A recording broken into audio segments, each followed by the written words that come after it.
Hey there, night wanderer. Before we begin tonight's story, take a moment to get comfortable. Maybe you're in bed or curled up on the couch with a warm blanket.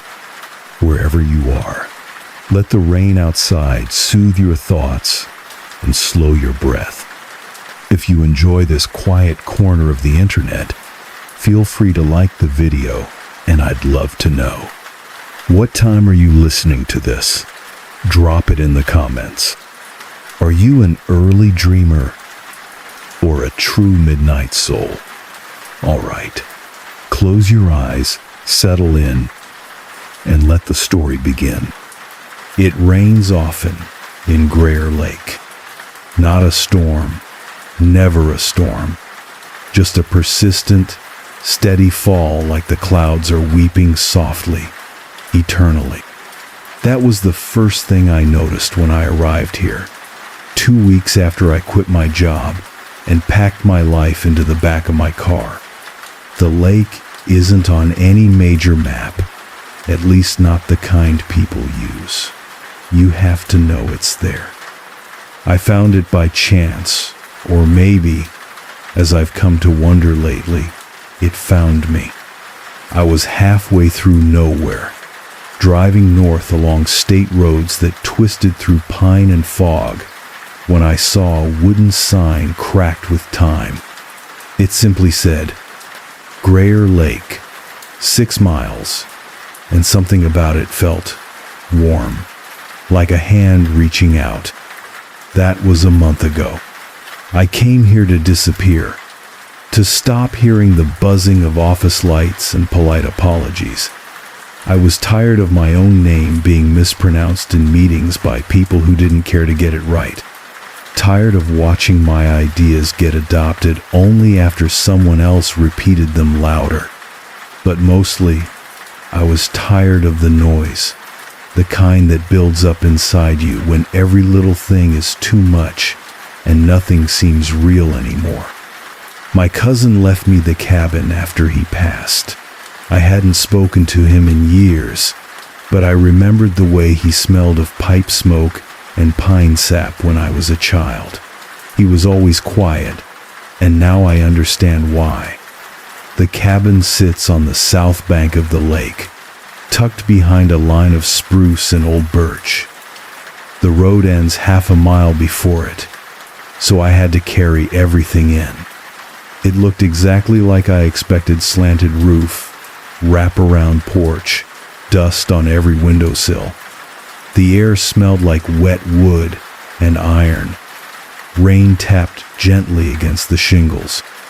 A small dock stretched out into the water, like a crooked finger. I remember thinking how peaceful it all seemed. I even smiled. The inside was simple. Wood everywhere, floors, walls, ceiling beams that creaked faintly when I walked. There was no internet, no cell reception, just a landline that only ever buzzed with static when I picked it up.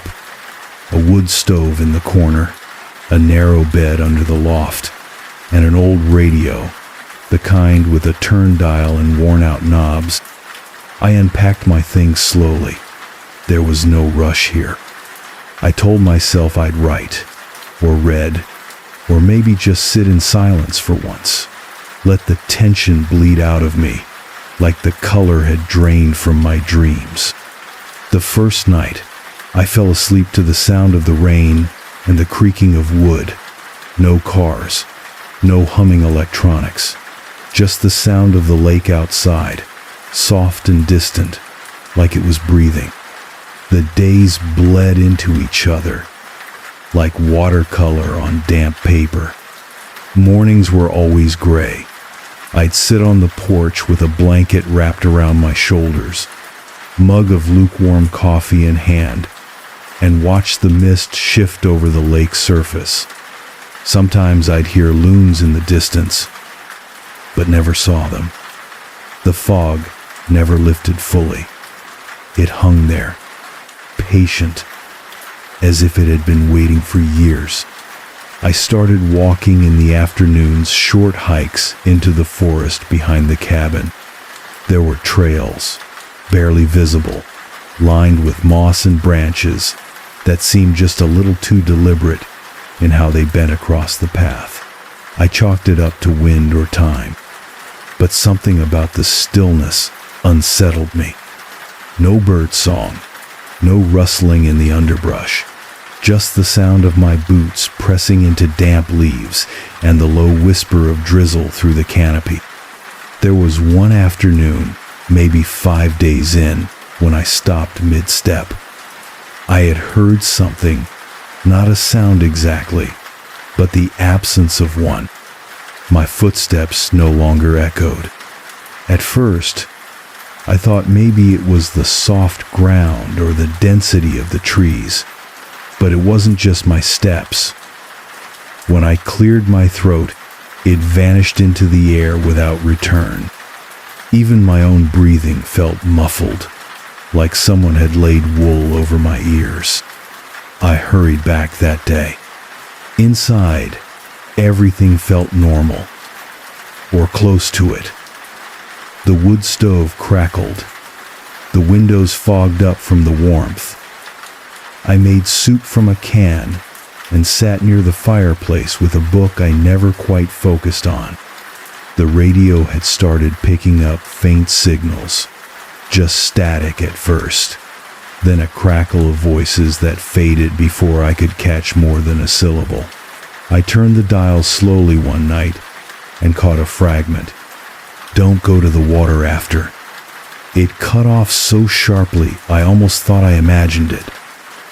I waited, turning the knob back and forth, but it never came through again, just static. Or what I thought was static, until I realized it was more rhythmic than random. Like breathing, shallow and wet. I unplugged the radio that night. The dream started a few days later. Not nightmares exactly, just wrong. I'd wake up with my hands clenched and sweat soaking the collar of my shirt. I never remembered what I dreamed, only that I was always near water, and something was calling me by name. A voice I recognized, but couldn't place. The lake itself was starting to feel different. Not threatening, not yet, but curious. Like it watched me when I stood near the edge. The ripples would move, even when there was no wind. And once, I swear this is true, I dropped a pine cone into the water and never heard the splash. Just a hollow thud, like it had landed on something soft beneath the surface. And then there was the matter of the footprints. Not mine. They were smaller, barefoot, always damp. I found them once near the porch steps, another time just inside the doorway. They didn't go anywhere. No trail in, no trail out. Just there, like someone had stood perfectly still and then vanished. I told myself I was imagining things, that my isolation was getting to me. But then I checked the photograph. There's a framed picture on the cabin wall. Always has been. My cousin, standing near the dock, waving at the camera with a crooked smile. It used to be my favorite thing about the place, proof of him. Proof that this place was real and rooted. Except now, in the photo, he wasn't alone. A shape had appeared in the water behind him. Not a reflection, not a shadow. A presence, pale, upright, watching him, watching me. I turned the picture to face the wall after that. I haven't turned it back. I stopped walking into the woods. There was a moment, it doesn't matter which day, when I noticed the trees weren't where they used to be. That sounds absurd, I know. But I'd memorized the route from the cabin to the fork where the two moss-covered stones marked a split. One path curved down toward the ravine, The other led back up behind the cabin. But one afternoon, the stones weren't there. There were no forks, just more trees and silence. I turned around immediately, or thought I did. It took me 3 hours to find the cabin again. I should have been 10 minutes away. When I finally emerged from the forest damp, cold trembling, I saw something worse than the shifting trail. The cabin door was wide open. I hadn't left it that way. Inside, everything looked almost untouched, but only almost. The blanket on the couch was folded differently. The spoon in the sink had moved, and a strange smell lingered in the air, like lake water and rust. There was no sign of forced entry, no footprints this time, but something had been here. I didn't sleep that night. Instead, I lit the fireplace, pulled the armchair to face the door, and sat with the heaviest book I could find on my lap. Not to read, just to hold something solid, something real. Around 2 a.m., the rain started again, soft as always. But this time, I heard it twice. Once on the roof, and again, somewhere beneath the floorboards. I leaned forward, heart kicking at my ribs.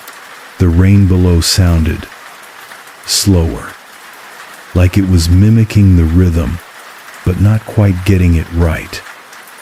I pressed my ear to the floor, and I swear, I heard something breathing beneath the cabin. Long, drawn-out inhalations, wet and labored, as if lungs the size of rooms were trying to remember how to draw breath. I pulled back, too fast, banging my head against the table leg. My vision blurred, and in that moment, I saw something crawl across the inside of the window. Not outside, inside.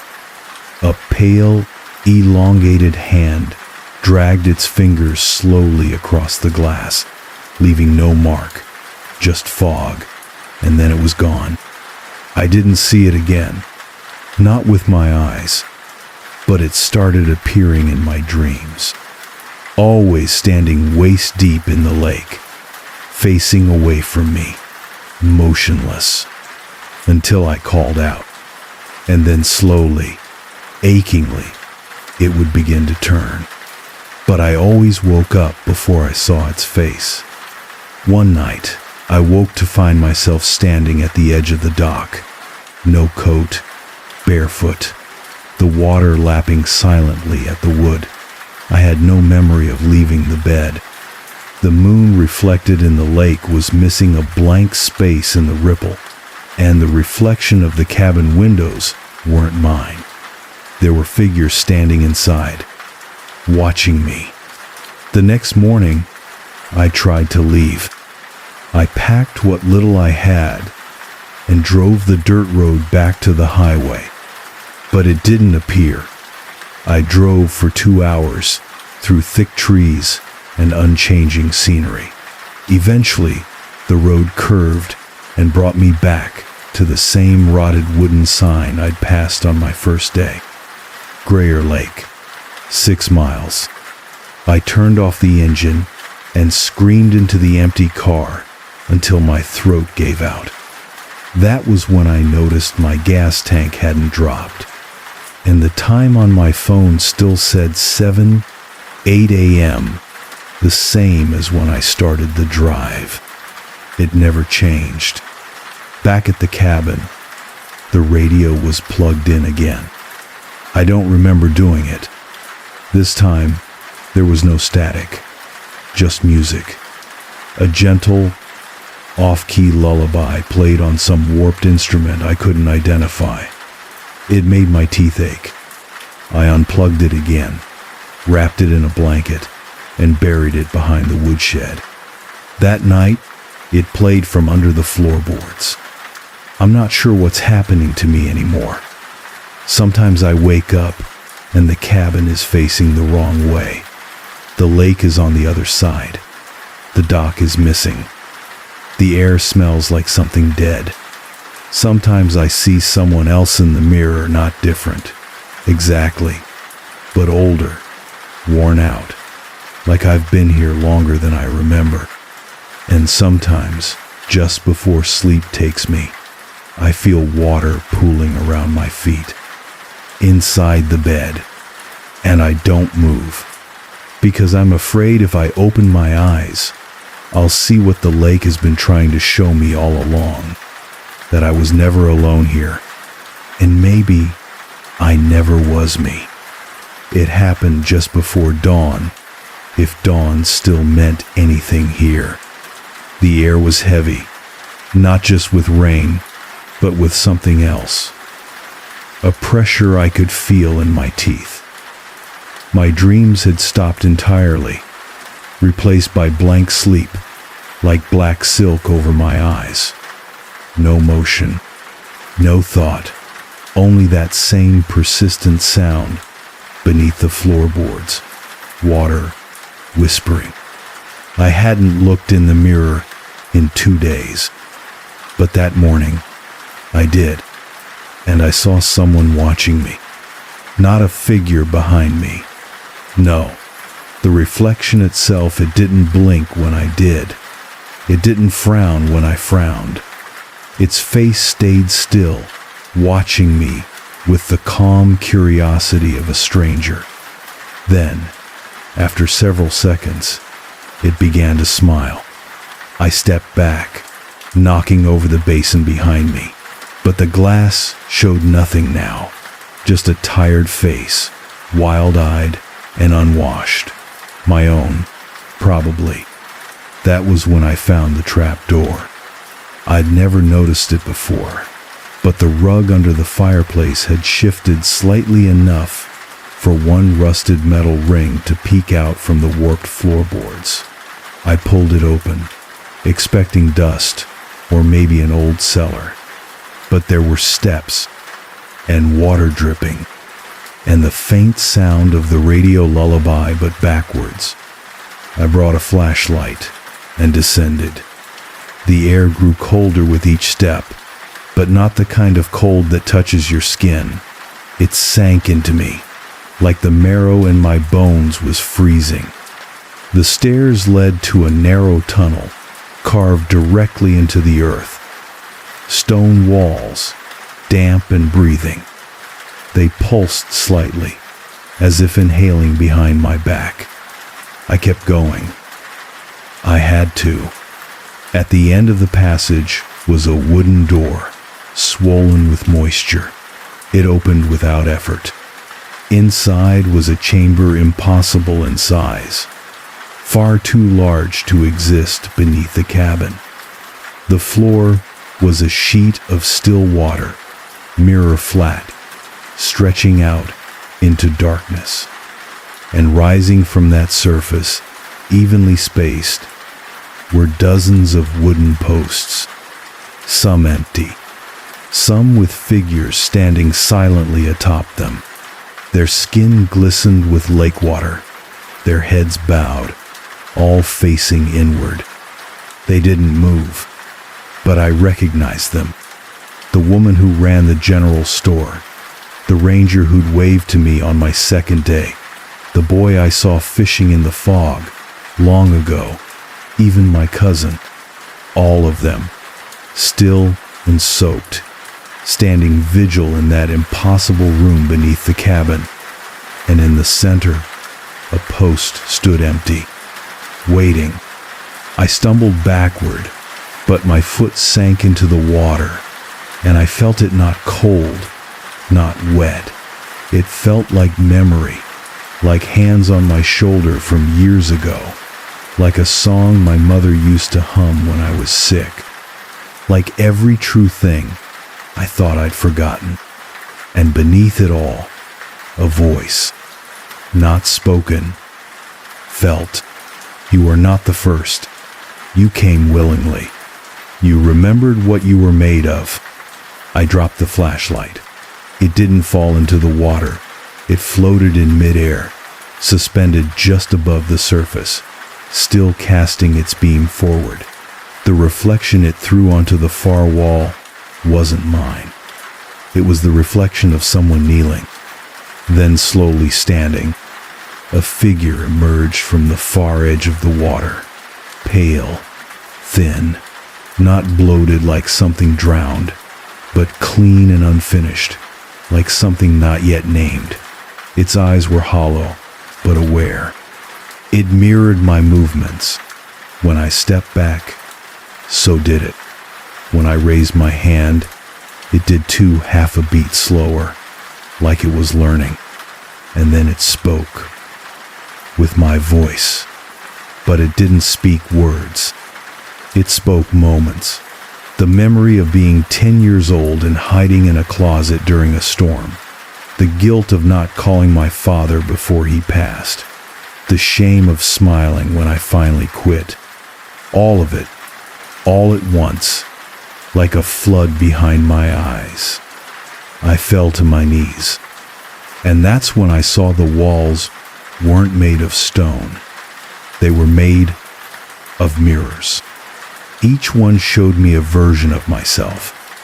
Some older, some younger, some terrified, some content, all of them trapped. Watching. There was never a lake. Not in the way we think of lakes. There was a mouth in the world. A soft, breathing mouth that drank memory and gave stillness in return. It was here long before the trees, before the maps forgot its name. People come here when they no longer wish to carry their own weight. They come for peace, but they stay as echoes. And I had heard them all. That's what the rain was. Not water them. Endless soft weeping from those who stayed. Their grief echoing through the clouds. Their silence filling the woods. Their reflections waiting to be remembered. The post in the center of the chamber was still empty. And I knew what it wanted. Not my body. My shape. Something to wear. To walk in. To speak with. So it could call the next one. I ran. I don't remember how. The tunnel collapsed behind me in soundless implosion, as if the air had been swallowed. The trapdoor slammed shut before I even reached the top. The floor above was dry, cold, but something had changed.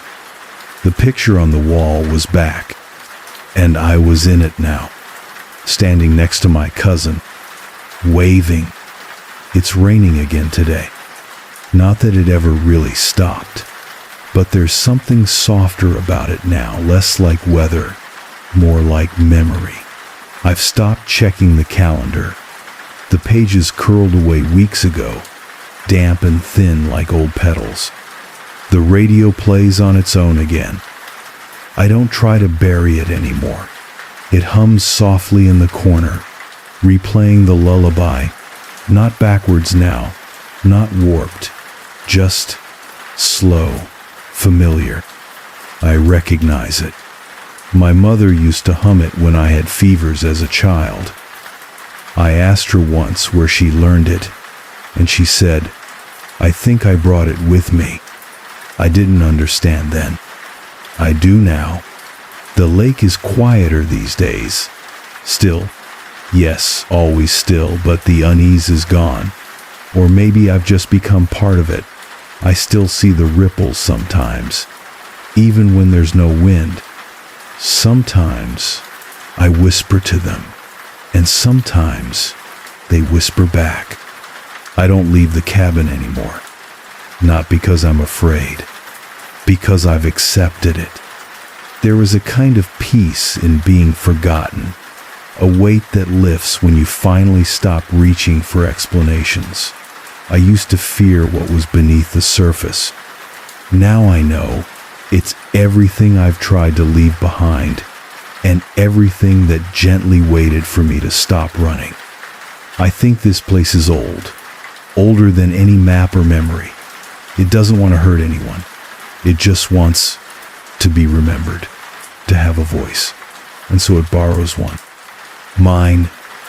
Now, sometimes, in the haze before sleep, I feel myself walking the edge of the lake, not with legs, with something else, something broader, a presence that rises through the trees and slips into windows, watching, listening, and sometimes I hear cars on the road, new voices, people like me, tired, hollowed out by noise, people looking for somewhere soft to vanish. I know the pattern now. It begins with the sign, Grayer Lake, 6 miles. I never remember putting it back up, but it always returns. Sometimes I dream of that post in the chamber below, still empty, still waiting.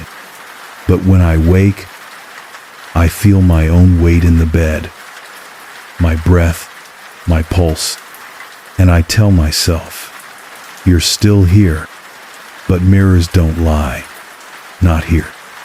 And each morning, when I catch my reflection, there's a moment just before it aligns where I see it hesitate, like it's remembering which version of me to be today. I wonder how long that will last. I wonder how many of us are watching ourselves from the other side, waiting, listening, calling. If you're hearing this, if this story made its way to you, somehow don't look for the lake. If you've already seen the sign, it's too late. Just don't follow the road. Stay noisy. Stay awake. Stay forgetful. Because once the lake remembers you, you never really leave. You only reflect. Forever. I came to the lighthouse to disappear. The listing was sparse. Caretaker needed. North Head light. Off season. Room and board provided. 1 occupant only. No salary mentioned. No contact name. Just a postal address to reply to and a grainy photo of the lighthouse, mist-veiled and half-tilted against a pewter sea. It looked as if it had been pulled out of time, weathered but standing, watching. I mailed a letter back. No call, no interview. 2 weeks later, a heavy envelope arrived. Inside, 1 brass key, a set of driving directions, and a hand-scrawled note that simply said, "Arrive before the tide rises." That was in November. It had rained the entire drive. After 6 hours of winding through back roads and coastal passes, the last stretch took me down a broken gravel path that dead-ended at a wrought iron gate open, rusted. Beyond it, a narrow causeway extended into the gray, slick with rain, waves lapping on either side like a warning. The lighthouse stood at the very tip, flanked by a crumbling keeper's cottage. Nothing else. No boats, no birds, just the sound of water and wind. I stepped out of the car and immediately felt that the air was thicker here, like stepping into a room that had been sealed for too long, the kind of stillness that made you instinctively hold your breath. I should have turned around. I think I knew that even then, but I was tired, hollowed out, and the lighthouse, it felt like it had been waiting for me. I unpacked slowly, not because I had much to bring, but because I wasn't sure what I was walking into. The cottage was intact, but old. No electricity, just oil lamps, a wood-burning stove, a radio bolted to the wall that only played static. The bed was already made. A note on the pillow, "Keep the light on at night." The lighthouse itself was locked different key. I waited until dusk to open it. Inside, the spiral stairs groaned with every step. I climbed slowly, hand trailing the iron rail, the echoes swallowing me whole. At the top, the lens was intact, the mechanisms older than anything I'd ever seen. It reeked of salt and old oil. But when I turned the switch just once, the light responded. It stuttered to life, like it remembered how. Outside, rain tapped against the glass. I could see the shoreline vanishing in the fog. No one had told me why the lighthouse was still operational. The shipping routes had changed decades ago. There were no vessels nearby, no warnings to give. Yet every evening, I turned on the light. Every morning, I turned it off. That was the job. 2 days in, I stopped checking the radio. It never changed. 3 days in, I stopped expecting to see anyone drive down the causeway. By day 5, the phone I'd brought refused to charge, even with the backup battery. I was alone, and for a while that was fine. I hadn't realized how much I needed the silence, how much the city had worn me thin, how much I'd grown used to drowning. But silence, real silence, isn't empty. Not here. I first noticed it on the 7th night. Rain was whispering against the window panes as I tried to fall asleep in the cottage. A soft patter, like fingers on glass. Then came the knock 3 soft raps against the wood of the front door. I froze. It was past midnight. The only way to the lighthouse was the causeway, and that road vanished beneath the tide hours ago. I waited. No footsteps, no voice, just the knock. When I opened the door, nothing. Not even footprints in the muddy soil. I told myself it had been the wind. The next morning, I went to check the lock on the lighthouse. It had been turned left, slightly ajar. I always sealed it tight. Habit, I thought. Just habit. Maybe I hadn't closed it right. But the floor inside had footprints. Bare ones. Damp. Leading up the stairs. I followed them to the top, but found nothing. The air in the lantern room was ice cold, though I hadn't opened a window. I stood there for a long time, watching the water, listening. It was the listening that bothered me most. Have you ever felt listened to by a room? That's what it was like. The light creaked slowly as it turned, casting a wide amber arc across the sea. When the beam swept past me, I could swear it slowed just a little, like it was considering me. That night, I left a scrap of paper outside the cottage door, weighed down with a stone, just in case someone had come up the path. In the morning, the stone was there. The paper was gone. I told myself it was wind again. I was good at that rationalizing. My therapist used to call it internal containment. I thought it made me strong. But strength isn't always useful when you're trying to understand something that doesn't follow rules. Because after 10 days, the light began turning on by itself. I tested the mechanism a dozen times. The switch was manual. The circuit was simple. There was no timer, no automation. It could only be turned on with deliberate intent.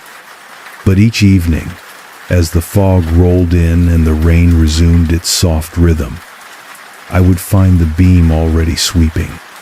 Sometimes, I would hear the lens turn while still in the cottage, in echoing metallic whine that crawled across the island like a warning.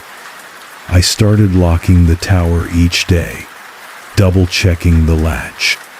Still, each night, the light returned.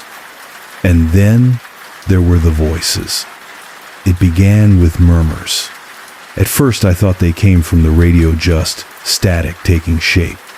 But the sound didn't come from inside. It came from the stone foundation of the lighthouse, from the cracks in the floorboards, from the walls behind my bed.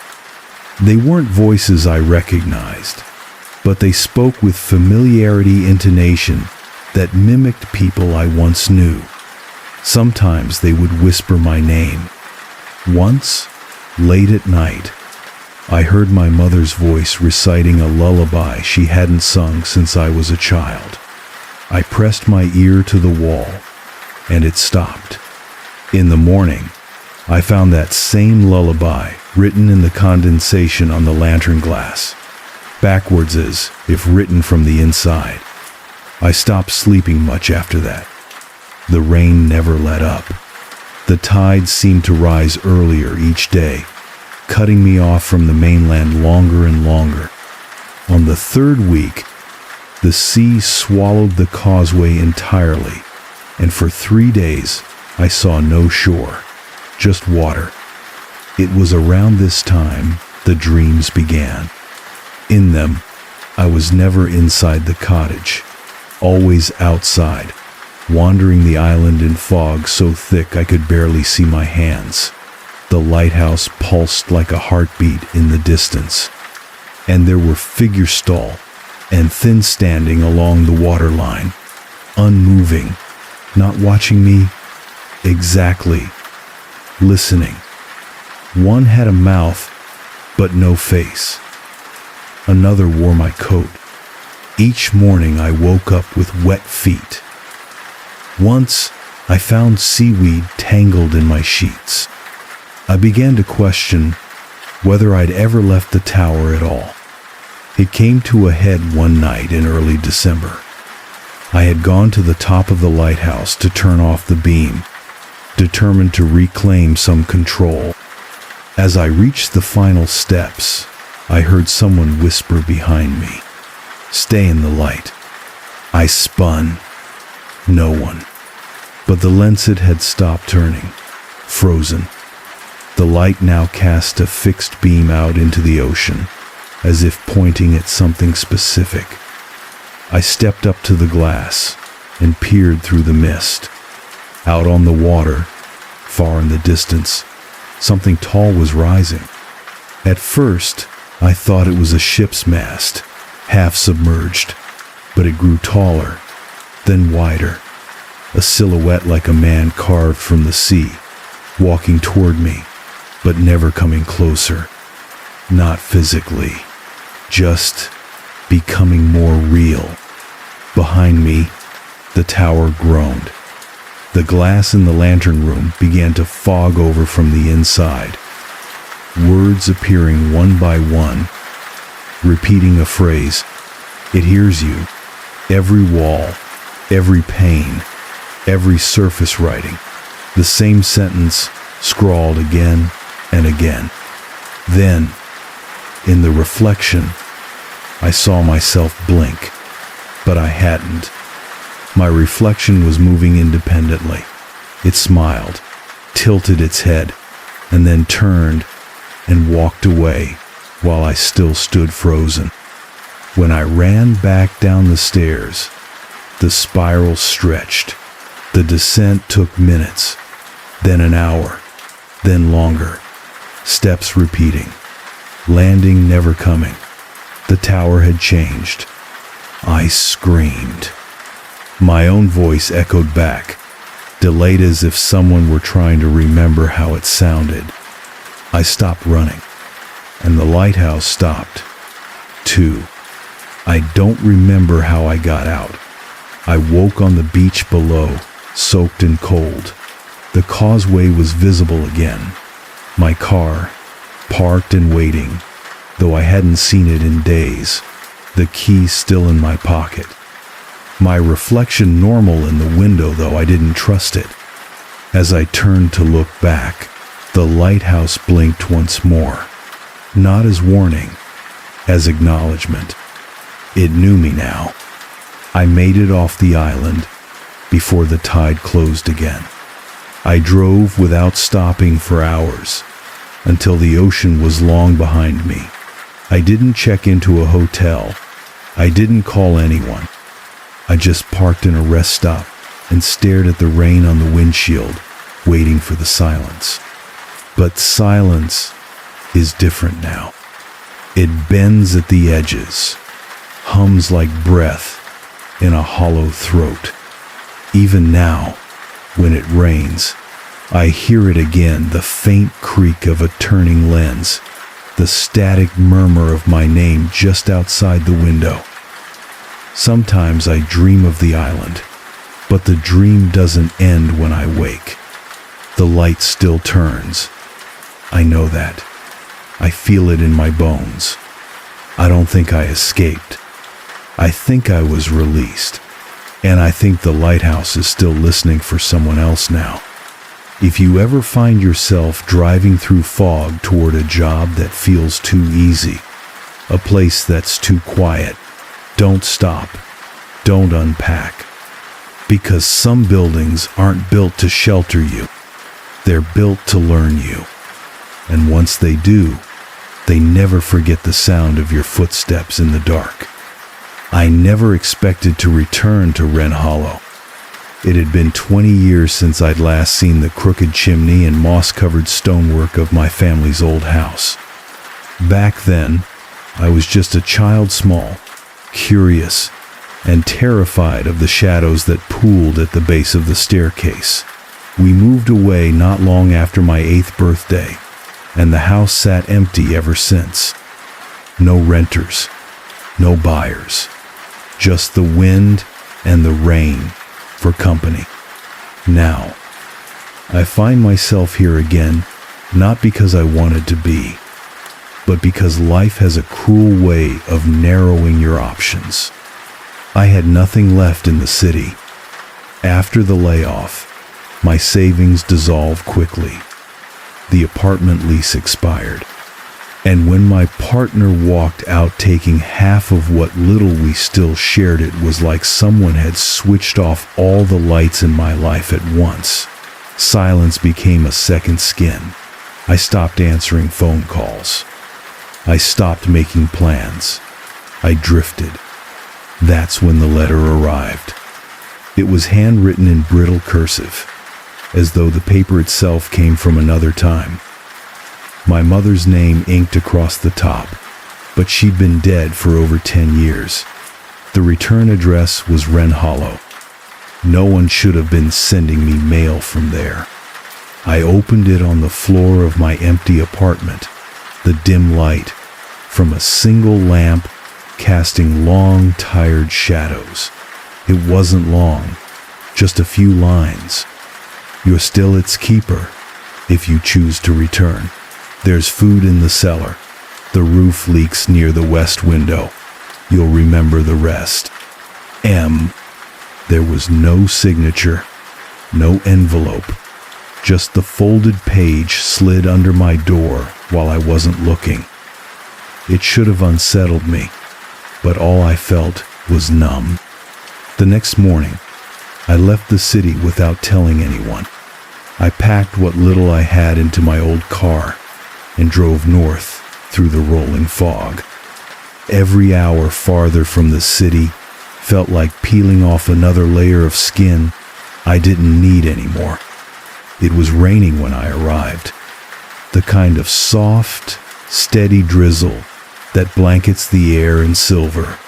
The road into Wren Hollow was narrower than I remembered, overgrown, with twisted vines, tree roots, like sleeping animals under the gravel. The town was smaller too, or maybe I had just grown.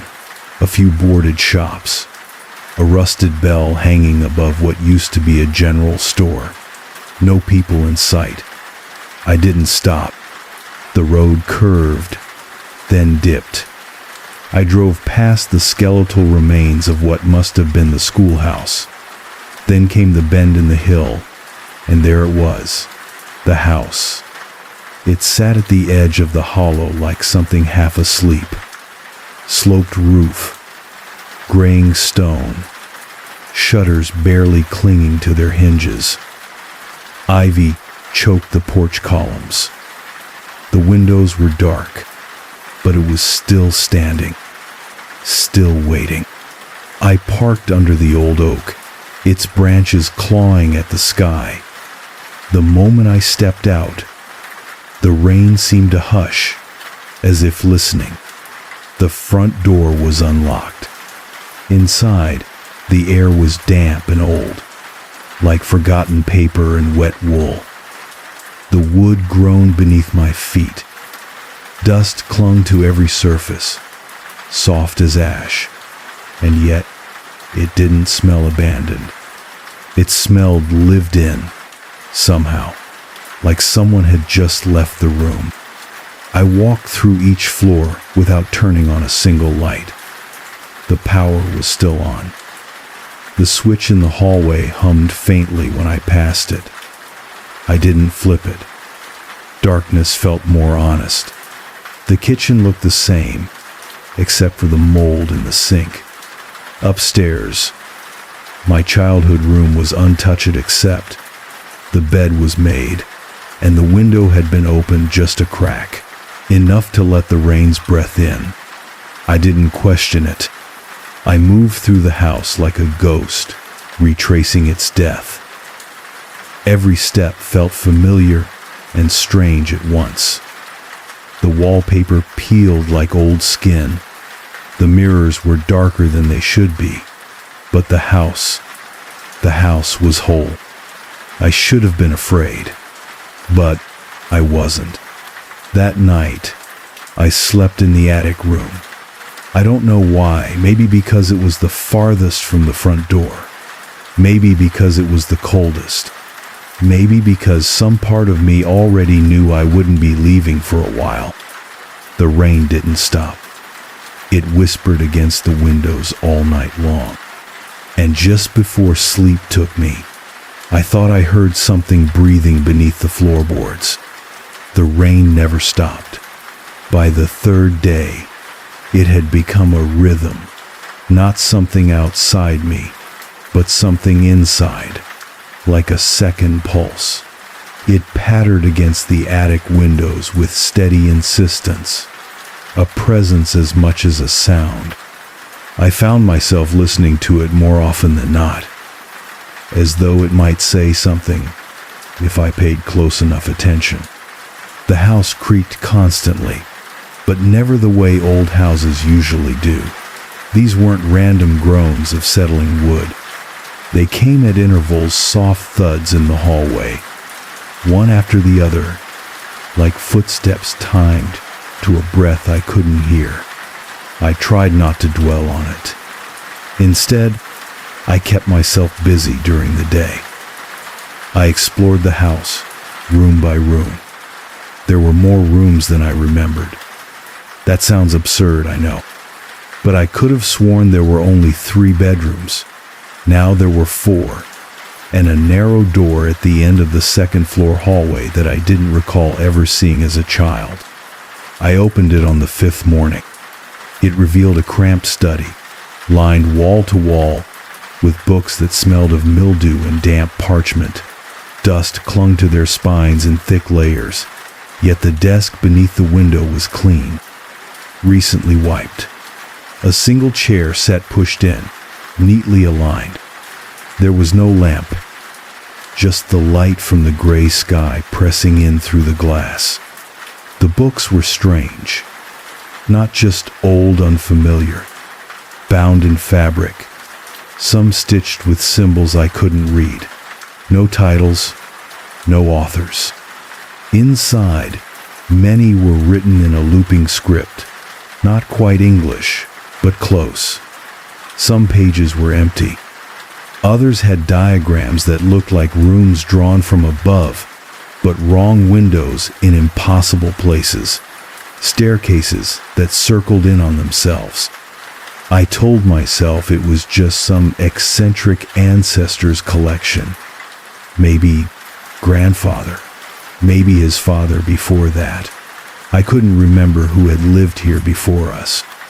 My mother never talked about her side of the family.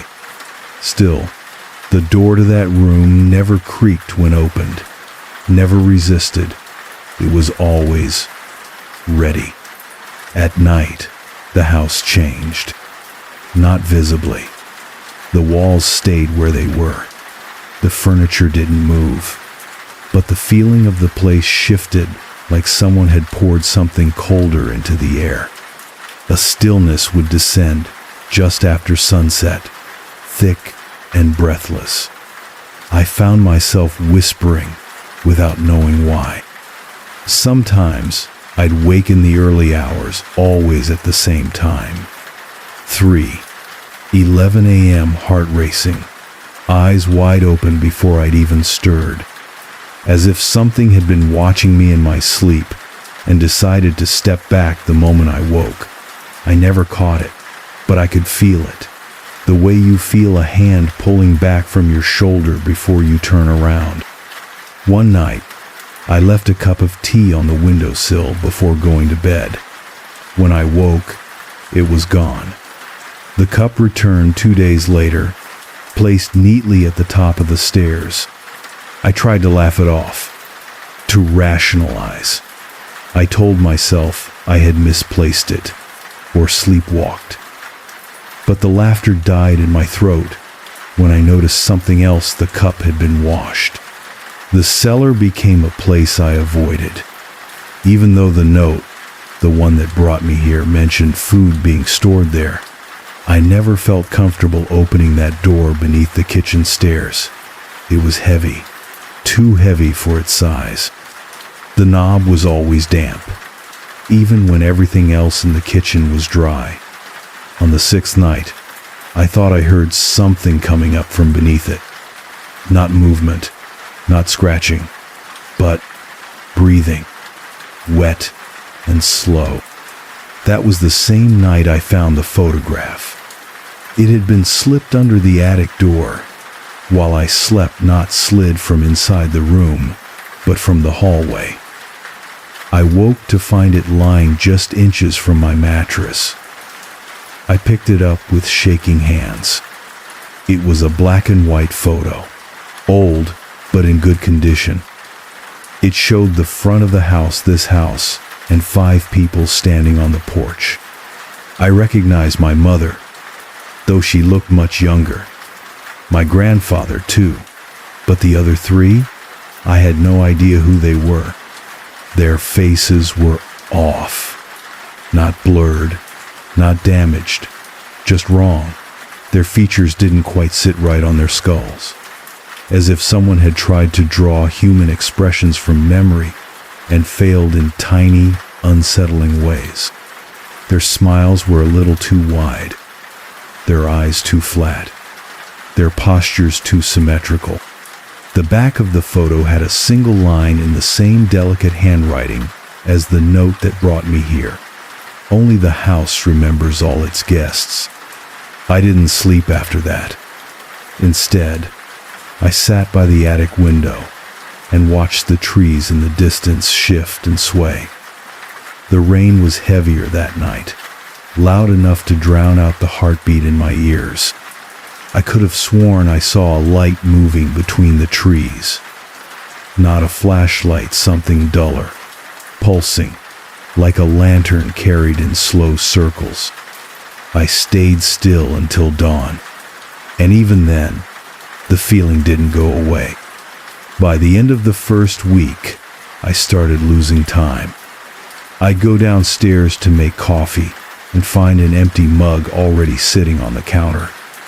I'd light a candle in the bathroom only to return and find it melted halfway down. The old wall clock in the study ticked backward for a full minute before correcting itself. I began to doubt my own thoughts. Was I imagining all of it? Was the isolation getting to me?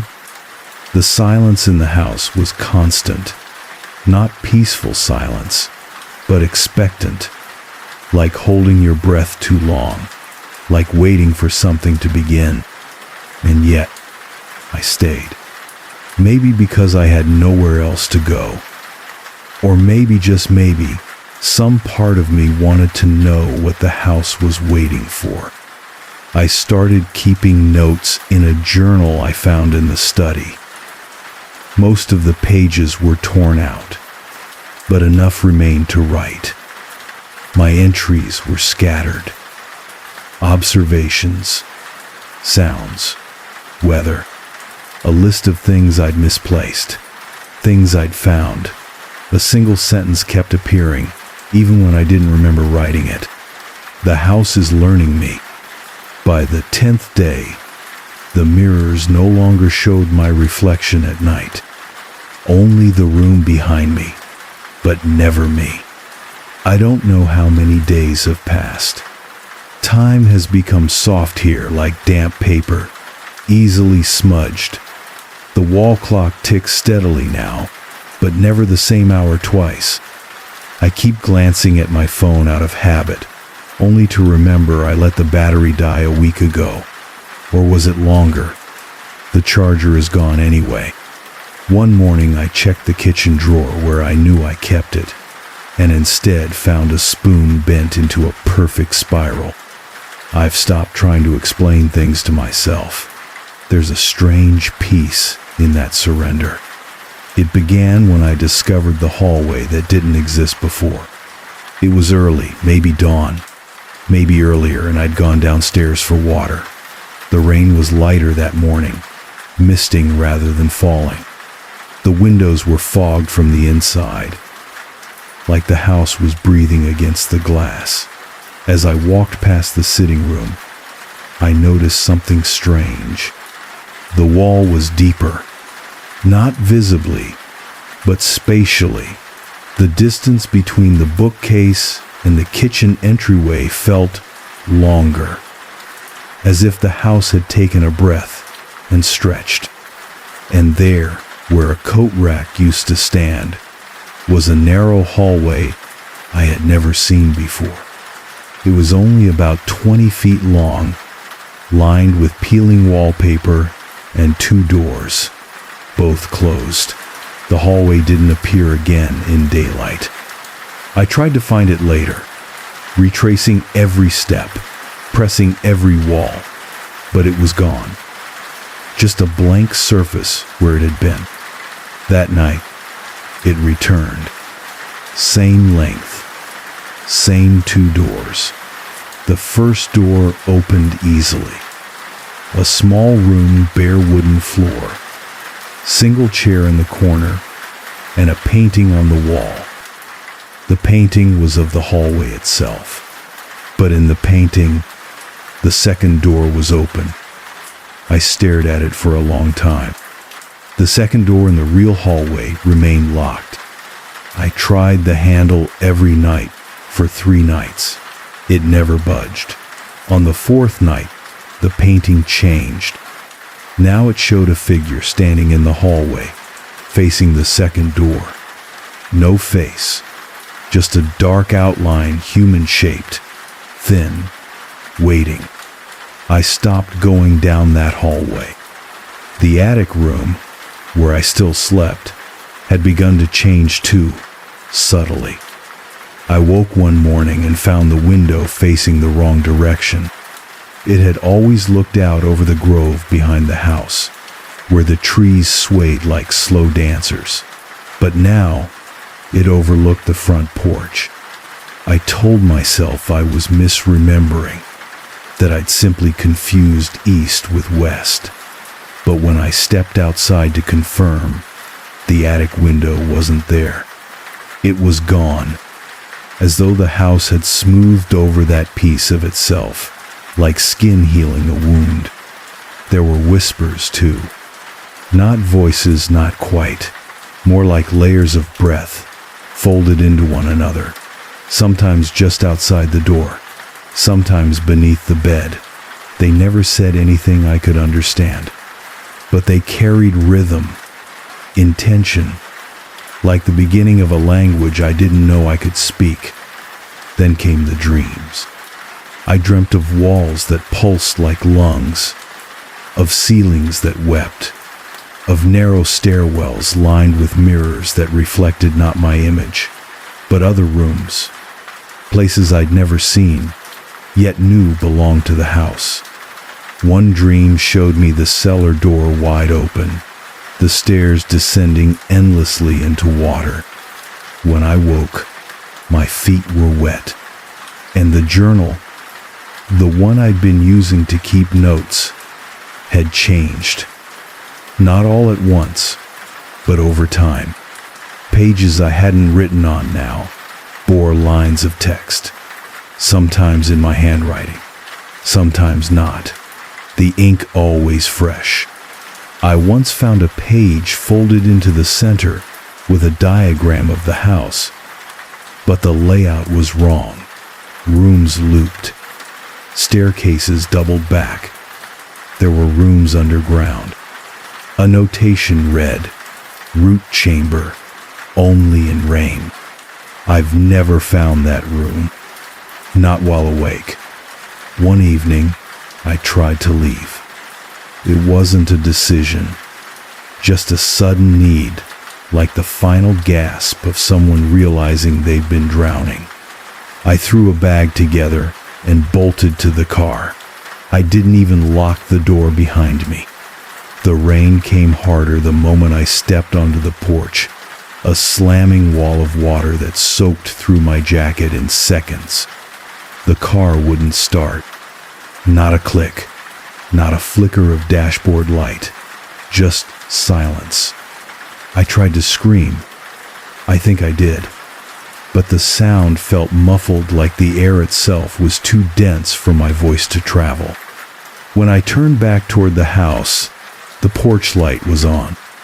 It had never worked before, and in its glow, I saw something standing in the window upstairs, watching, tall, thin, faceless. I walked back, not because I wanted to, but because I felt pulled, not by fear, not by force, but by invitation. The house wanted me back. I entered, dripping and shivering. As I stepped over the threshold, I heard a sound behind me. Not thunder, not wind. The front door locked itself. That night, I opened every closet, every drawer, every cabinet, searching for some sign of what this place was, some clue, some exit. Instead, I found a note pinned to the back of a painting in the upstairs hallway. It was the same handwriting as the original letter. Do not open the second door, not until it's yours. I didn't sleep that night.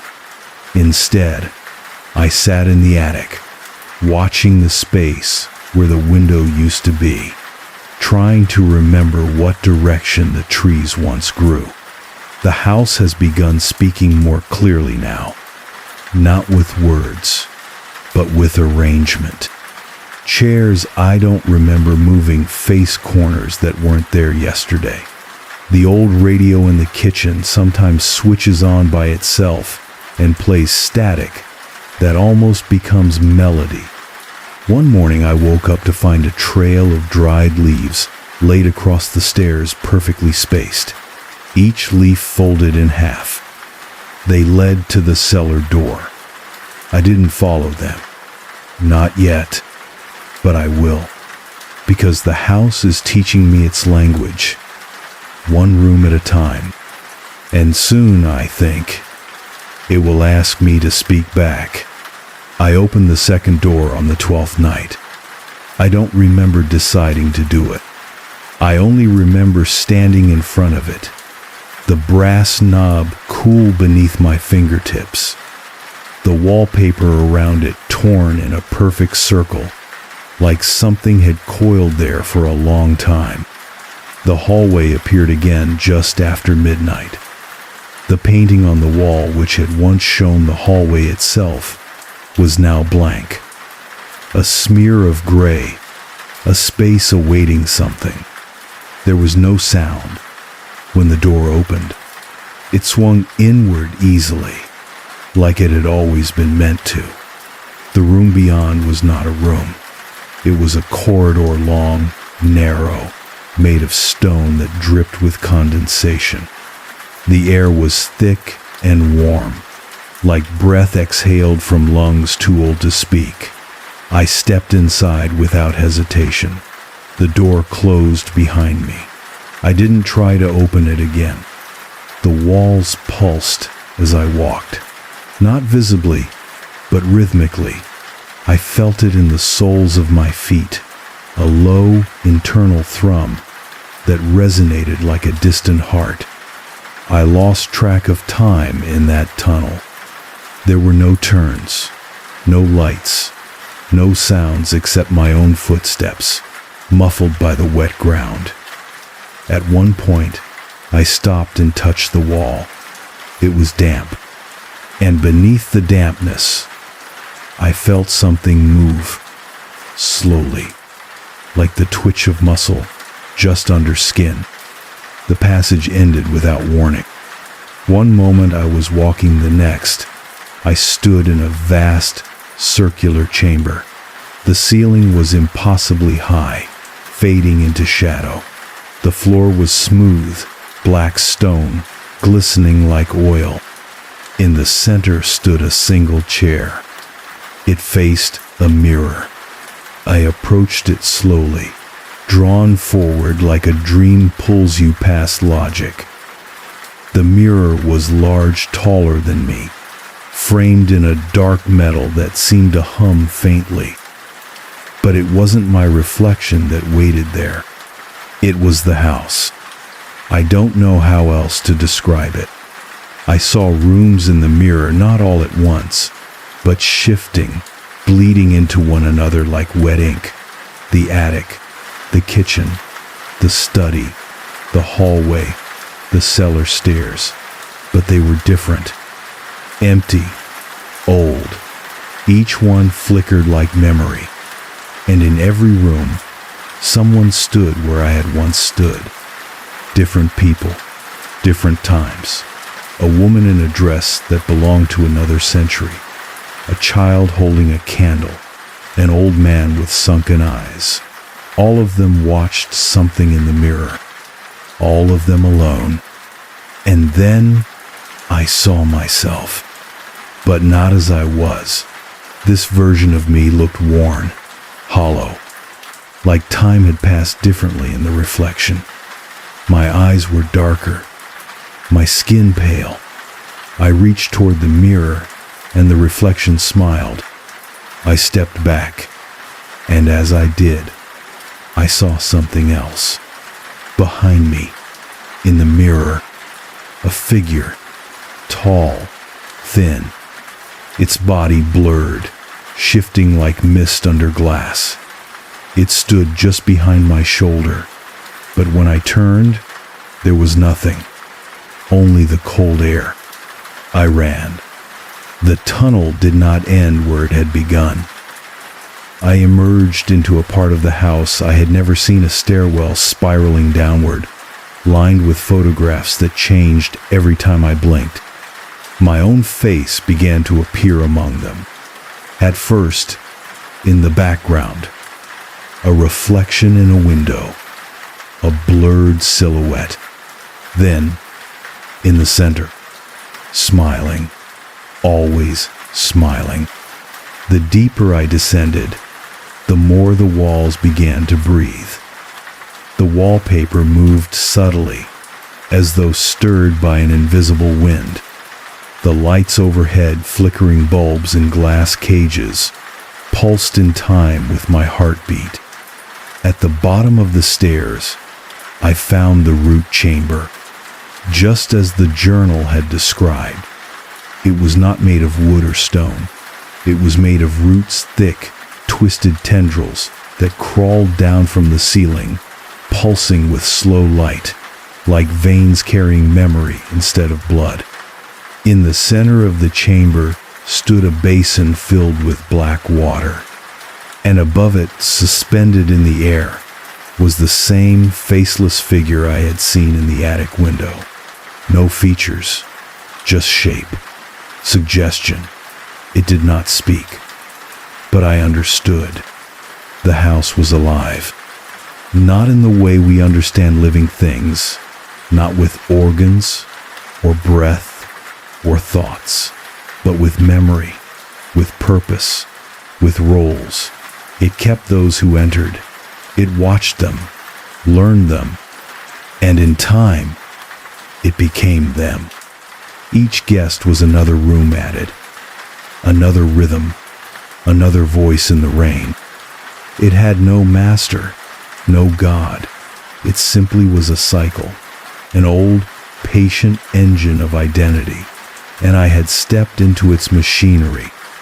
I wanted to scream, but the house doesn't like loud things. Instead, I knelt beside the basin and looked into the water.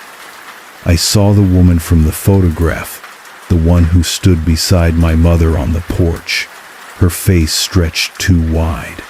I saw her walking through this same house, whispering to herself in a language of clicks and hushes. I saw her become still. Then, I saw myself again, in the study, then the kitchen, then the attic, doing the same things, making the same expressions. I wasn't watching a memory. I was watching a script. One the house had written for me, and I had been performing it perfectly. When I stood, the figure was gone. So was the water. The basin had become empty stone. I walked back up the stairs, and this time, they led me home. If home is what you can call a place that knows your name before you speak it. The second door was gone. Only blank wall remained. That night, the cellar door opened on its own. Inside, I found shelves lined with canned food just as the note had said.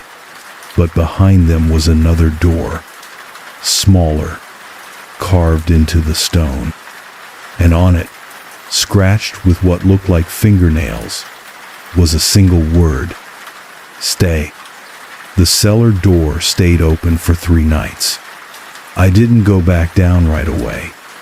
I didn't need to, because the house had already let me see what was beneath it, not in form, but in function. That second, smaller door with the word stay carved into it hadn't been a warning. It was a command, or an invitation. By then, I wasn't sure which mattered more. I didn't feel fear anymore, just quiet. The kind of quiet that comes after you've finished grieving and there's nothing left to mourn, only the slow reassembling of thought into something less sharp, less human, maybe. I walked the halls without checking where they led. The rooms had softened, or maybe I had. Either way, the house no longer resisted me. The attic window was back. One morning, I woke to sunlight creeping in through the glass, real sunlight, not that gray smear the rain always brought. The grove outside was still, and for the first time since arriving, I saw no rain, no mist, only the stillness of something waiting. That's when I realized what I had become. Not a prisoner, not a guest, but a part. The house wasn't holding me. It was becoming me. Or perhaps I was becoming it. It knew my thoughts now. I would feel doors open before I touched them. The kettle would already be warm when I reached the kitchen. The journal filled in my thoughts before I wrote them down. Sometimes I'd stand in front of a mirror and watch myself move half a second late, as if the reflection needed to agree with my decision before obeying. There were moments I wasn't sure if I was the original anymore. If the version of me who ran to the car in the rain was the same one who now sat quietly by the hearth at night, listening to the soft tick of the grandfather clock. I didn't speak aloud for days. Then one evening, I whispered, "Am I still me?" And the house answered not with words, not with sound, but with arrangement. All the clocks reset to the same time. 3:11 a.m. The moment I always woke up, before the house fully took notice of me. The moment between who I was and who I would become. I understood. The people in the photograph, they hadn't been haunting the house. They were sustaining it. Like memory preserves a voice long after it's gone. Their roles had ended. Mine was beginning. So I began to write. Not to escape, but to record. I don't know if this will ever reach anyone, or if the house will even allow it to leave. But if it does, if these pages find their way out through cracks in the wall, or whispers in the rain, then remember this. There is a place at the edge of Wren Hollow, a stone house with too many rooms and windows that don't always face the same way. It calls to those who have lost too much, or perhaps those who have nothing left to give but themselves. If you arrive, the door will be unlocked. The power will still work. There will be food in the cellar. And at first, you will think it's kindness, that you've inherited something warm, familiar, even safe. But the house does not keep people. It keeps becoming them. And someday, you'll find a hallway that wasn't there before, a second door, a mirror, and you will see the person you were the last flicker of resistance before the house folds you into its walls like it has done with so many before. I am not afraid. I think I will stay. I think I already have. I came to Station Weatherdy 4 because I thought I needed silence.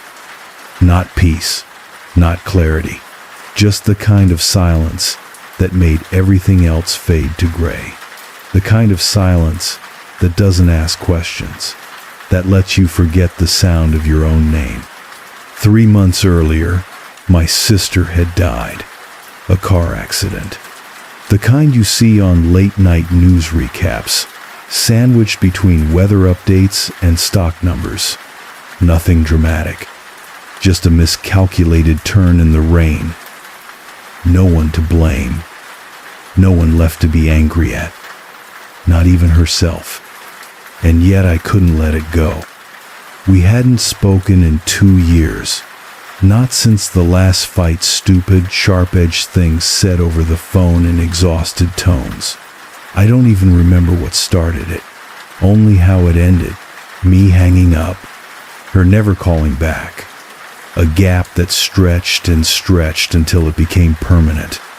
So when the opportunity came, a job posting buried in a federal contractor site, looking for someone to man an old coastal transmission tower for 6 months, I took it, without asking questions, without telling anyone.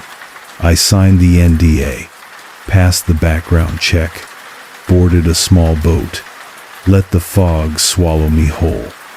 Station Weatherdy 4 is built into the cliffs of a forgotten stretch of northeastern coastline, 3 hours by boat from the nearest town, and another hour's walk along a narrow, crumbling trail.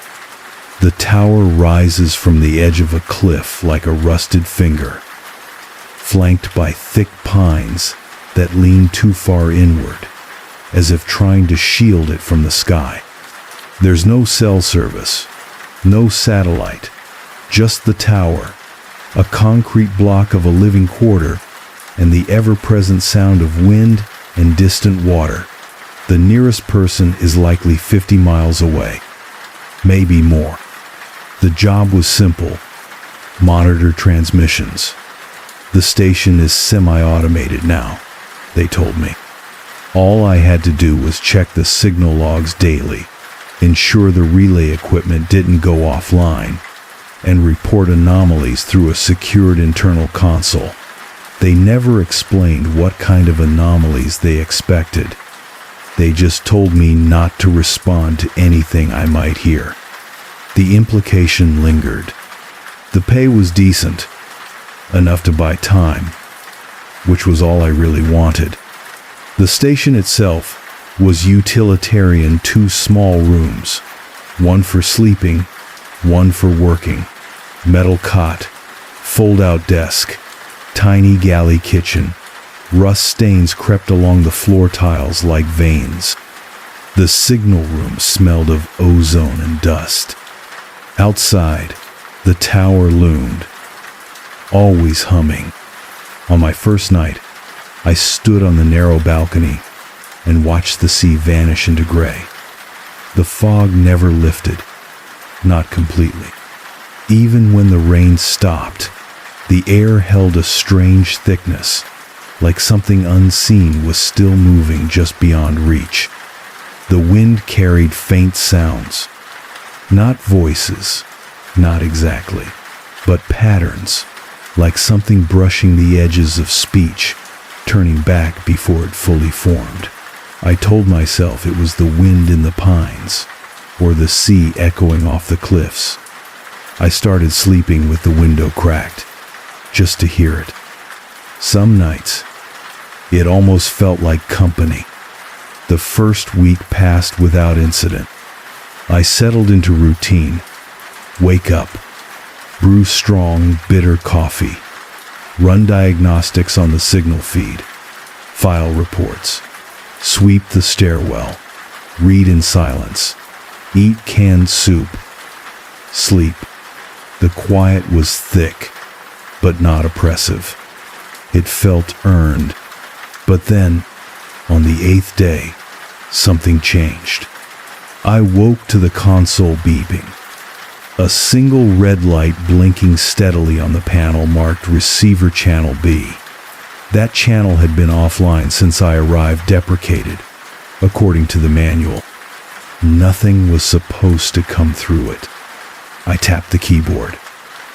Static poured through the speakers, dry and uneven, like wind across gravel. Then, something else. A faint rhythm buried in the hiss, like Morse code, except slower, less structured. I turned the volume down, saved the log, reported it with a shrug. The response came hours later, through the internal system. Do not interpret. Log only. Channel B is not interactive. Do not attempt to replicate or triangulate source. It struck me as odd the way they emphasized not interactive, like they were afraid I might talk back. I didn't. Not then. Instead, I printed the waveform, pinned it to the wall, watched it for patterns in the silence between tasks. 2 nights later, it happened again. The signal came at 3:14 a.m. clearer this time. No words. Just something beneath the static. A low hum that shifted in tone like breath through a throat that wasn't quite human. I didn't report that part. Instead, I lay in my bunk, eyes open, listening as the wind outside grew still and something else began to move in its place.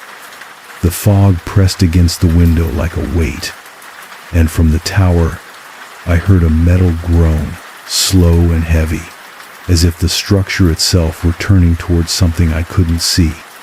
I should have been afraid, but I wasn't, because in that moment, for the first time in months, I didn't feel alone, and that scared me more than anything.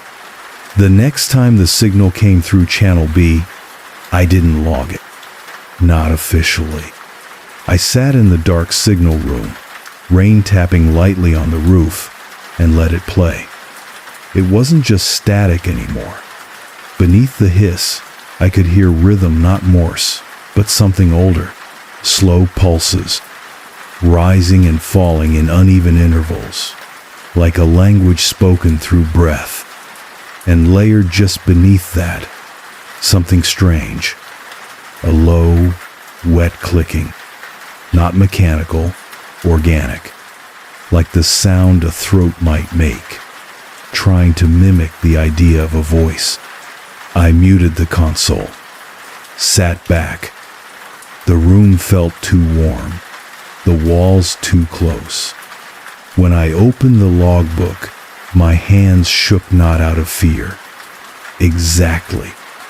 It was something closer to recognition, like I was remembering a sound I hadn't yet heard. I didn't mention any of this in the report. I just wrote, Channel B activated again. No anomalies detected. That was a lie. Because the anomalies weren't just in the signal anymore. They were in the tower. The stairs to the transmission array had always been a spiral rusted metal, groaning underfoot. But on the 11th day, I noticed something strange. The climb took longer. It wasn't obvious at first. Only when I reached the top did I check my watch. 14 minutes. It had never taken more than 6. I'd climbed it every morning since arriving. Same pace. Same boots. But something had shifted. The space inside the tower had stretched. I went back down, counted the steps. 103. The next day, 117. By the end of the week, 140. 2. Still the same height from outside. I stopped climbing after that. The fog got thicker around that time, no longer drifting in waves from the sea, but pressing inward, curling around the base of the station like it was trying to find a way inside. The pines near the cliff edge became harder to see. Then they vanished altogether. I looked out the window one morning, and the trees were gone.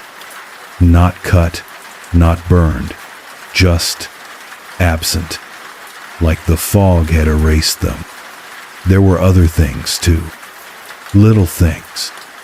The canned food in the galley began to rearrange itself. Labels facing forward one day, backward the next. The tea kettle began to whistle, even when I hadn't turned the burner on. And once, just once, I walked past the hallway mirror and didn't see my own reflection. The mirror showed the signal room, but I wasn't in it. Just the chair, spinning, slowly. I started keeping a second journal. One I didn't report. I hid it behind the vent grate in the sleeping quarters, just in case. The pages filled quickly, not with analysis, not thoughts, mostly shapes, repeating curves, tight spirals, long vertical lines, like towers viewed from above. Some nights, I'd wake with the pen still in my hand, ink staining the sheets, symbols scribbled across my palms. I stopped opening the window after the 20th day, because one night, I woke to breathing. Not mine, not human, just outside the glass.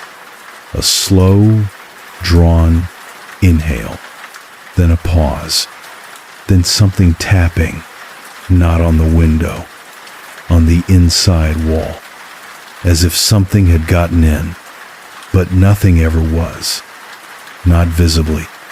On day 22, the internal console displayed a message I hadn't typed. I had just finished checking the log entries, and the screen flickered for less than a second, and then a line of plain text appeared in the center. Keep listening. No source. No user ID. It wasn't a command. There was no threat. Just a suggestion. The words blinked twice, then vanished. I didn't report that either. I couldn't explain it, not even to myself. The house I lived in as a child had creaked at night. Pipes rattled. Old radiators hissed. But this was different. The station wasn't reacting. It was learning, watching, and worse, I felt like I was beginning to understand it. That's what scared me most. Not the fog, not the sounds, but the slow shift in myself, the part of me that no longer found it strange, the part that started waiting for it to speak again. It did. On day 27, just after 3:00 a.m., Channel B came alive without warning. No beep, just sudden sound, louder, clearer, closer. No rhythm this time, only words. 3 of them, spoken in my voice. Come upstairs now. Then silence. No static. No breath. Just quiet. I didn't move. I sat in the signal room for hours, not blinking. The screen still humming. The words burned into the back of my eyes. I told myself it was a hallucination, that I hadn't slept, that isolation does strange things. But the next morning, I found the stairwell door open.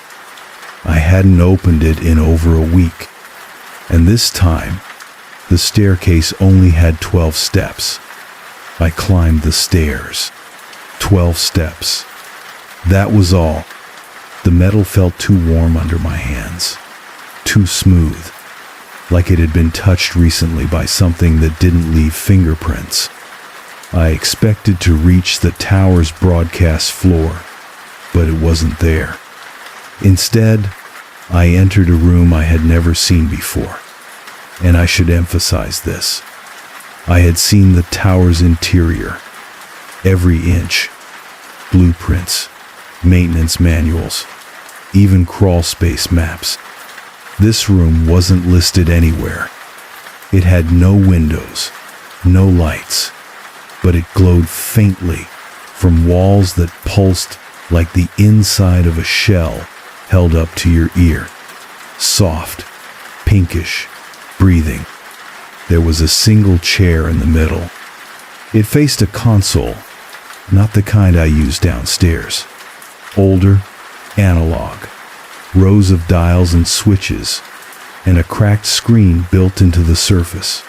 There were no labels, no brand marks, just a strip of yellowed tape with a handwritten word in faded ink. Receive. I didn't sit, not right away. I stood there for a long time, listening. No sound, but I could feel something like heat from a flame just out of view, a presence, a direction. I stepped forward and placed one hand on the console. It responded instantly. The screen lit up not with interface or data, but with a face. Mine, but not live. Not a camera feed, just a still image. Gray, blurred, mouth open like I'd been caught mid-sentence. It flickered every few seconds, switching to other versions of me. One where I was asleep, one where I was smiling, one where I was looking directly at the screen. I turned away. The screen went black, and the moment I looked back, the image was gone. Just a prompt remained. Begin transmission. I left. I ran down the stairs 12 again, heart hammering, skin slick with cold sweat. But when I reached the bottom, I didn't find the signal room. I found the bunk room, as if the tower had folded in on itself. That night, I dreamed of wires beneath skin, thick cords running along the underside of my arms, coaxial lines where veins should be, a mouth that opened not to speak, but to broadcast nothing but static and light. I woke to find my nose bleeding, and the phrase, "begin transmission," scrawled across my bedsheet, in my own handwriting. I checked the journal. Nothing. I checked the signal logs. All normal. Except Channel B was now active full-time. Siffinger Arshisit. No fluctuations. No cutoff. And the hum behind it? It was starting to sound like breathing. By the 34th day, I stopped checking the transmission room. Not because I forgot, but because I didn't want to see what had changed. The fog never receded now. Even at noon, the world outside the station looked like wet gauze. The cliffs were gone. The sea was gone. The trees were gone. Only the tower remained. And the voice, it didn't speak often, but when it did, it used my voice, softly, calmly, like a thought I wasn't sure I'd had. Sometimes it gave instructions. Write it down. Listen closely. You're almost ready. And one time, she's almost here. I didn't know who she meant. Not then. But I started dreaming of my sister again. In the dreams, she stood at the bottom of the staircase in the tower, soaked from rain, silent. Her eyes weren't quite right. Too dark, too deep. She never spoke. Just looked up at me and opened her mouth. Inside wasn't a throat. It was a speaker grill, cracked, humming. And from it came the Channel B signal layered in static and sorrow. I woke sobbing. That's the night I found the third stairwell. It shouldn't have been there, tucked between the galley and the maintenance closet. Just a narrow concrete stairwell spiraling down. It hadn't existed the day before. I stood at its mouth for over an hour, feeling warm air drift upward in slow pulses like breath, like invitation. I didn't go down, but I knew, somehow, I would soon. The final shift came on day 42. That morning, all the surfaces in the station walls, windows, mirror, steel had begun to reflect a second version of me, a heartbeat behind. I'd move, it would hesitate. I'd look, it would blink first. And that afternoon, when I entered the signal room, I found the reflection already seated, watching the screen. It didn't move when I entered. It didn't acknowledge me at all. Just sat there, fingers twitching in slow looping patterns.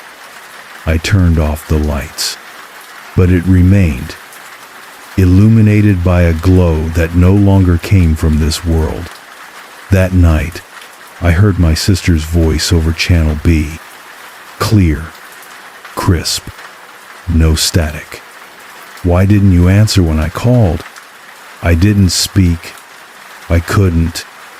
The signal paused. Then, I'm here now, but I'm not just me anymore. You don't have to be just you either. I know what's coming. The station doesn't want my body. It wants my pattern, my signal, my rhythm of thought and memory. It wants to add me, not erase me, just include me, just like it did her, just like it did the others. And I'm beginning to see the appeal, because here, in the fog, in the hum, in the silence between pulses, I'm never alone. I descended the stairwell on the 44th night. It wasn't a decision. It felt more like gravity, like my body understood something before my mind did, like the tower had changed the shape of thought itself, tilting every hallway toward a single inevitable descent. The stairwell was colder than it should have been. Not icy, but mechanical. The kind of cold that makes metal sweat. The kind of cold you feel in an old radio when it's still warm from transmitting, but no longer alive. There were no lights, yet everything was visible, not through illumination, but clarity, like the air itself was a lens. The walls were steel, not concrete, wired. They pulsed softly, with copper veins that disappeared into the dark below, humming with memory, not electricity, not energy. Memory. The deeper I went, the more I remembered. But they weren't my memories. At first, they seemed like dreams, unfamiliar places seen from behind glass.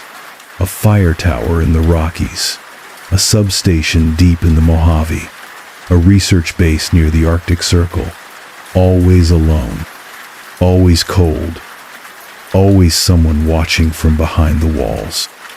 Then, the memories turned personal. The day my sister and I built a blanket fort in the living room during a thunderstorm, her last voicemail, the sound of my own breath when I ignored it. But they didn't play like memories. They played like broadcasts, fragmented, looping, layered over one another in strange intervals. I wasn't remembering. I was being tuned. At the bottom of the stairwell, there was a door, not mechanical, organic. A membrane thin and pulsing like stretched skin, veined with circuitry that shimmered when I approached. It opened without touch, pulling inward as if inhaling. I stepped through, and into a room that could not exist. It was infinite, yet close. Walls too far away to touch, but sound reached instantly. The floor was black, reflective like standing on a pool of still ink. In the center stood the transmission array, not the one from upstairs. This one was alive. Towering wires that breathed, dials that pulsed, screens that blinked in unison like open eyes. And at its core, a seat, familiar, the same seat from the mirror, from my dreams, and already occupied by her, my sister, or what remained of her. She wasn't rotting. She wasn't ghostly. She was sharp, eyes brighter than I remembered, skin the same pale gray tone as the screen static. Her mouth moved before she spoke, like the delay on a bad recording. And when she spoke, the voice was perfect, too perfect. You came. You always would. I couldn't speak. I tried, but no sound came. She stood, or rather she lifted, rising with unnatural smoothness. The tower or the thing beneath it spoke through her, not like a possession, but like a merging, like a system finishing an update. You were the strongest signal. Most ignore the call, you answered. Most resist the shaping. You aligned. You're not being haunted. You're being prepared.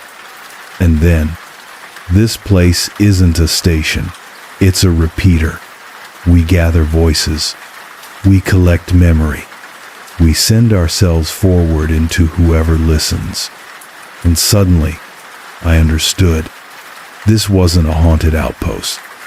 This was a transmission point, not for communication, but for identity. The signal I'd been monitoring wasn't a warning. It was a casting net. Each tone, each whisper, each breath-laced wave was a thread meant to find minds sensitive enough to sync. And I had been syncing since day one. My sister stepped forward. I backed away, but the room didn't allow for that. The moment I moved, I found myself standing beside the core, as if motion no longer followed physics, but intent. "You're not alone anymore," she said, voice. And not voice blending in stereo. You never were. You just hadn't tuned in. She gestured to the seat. The console in front of it flickered to life. It displayed my face. A live feed, eyes wide, mouth trembling, static dancing across the edges of the screen like snow. Then words appeared beneath the image. Would you like to broadcast? I don't know how long I stood there. Time as I understood, it didn't work here. It may have been seconds. It may have been hours. But in the end, I sat. Because I wasn't afraid anymore. Because it wasn't just about me. I felt them, the others. So many voices. Not screaming, not crying. Just broadcasting. Calmly, with purpose. Some were old, some I recognized, some I became. For a moment, felt their last breaths, their first thoughts, their quiet reflections, their echoes.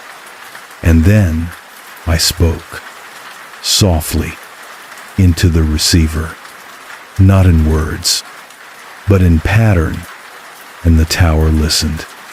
And then it replied, with me. I don't know when I left the seat, or if I ever did.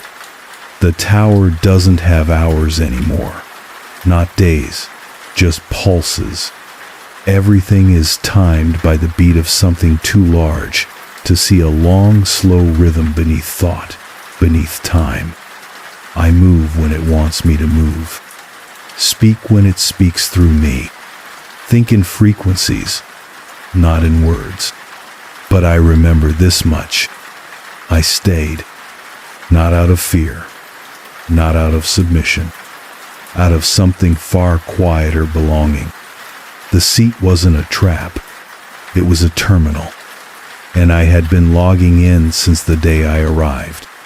The moment I heard the hum, that first faint click layered under static, the process had already begun. I was never supposed to leave, because leaving would mean breaking the transmission, interrupting the pattern, and that's not allowed. Not anymore.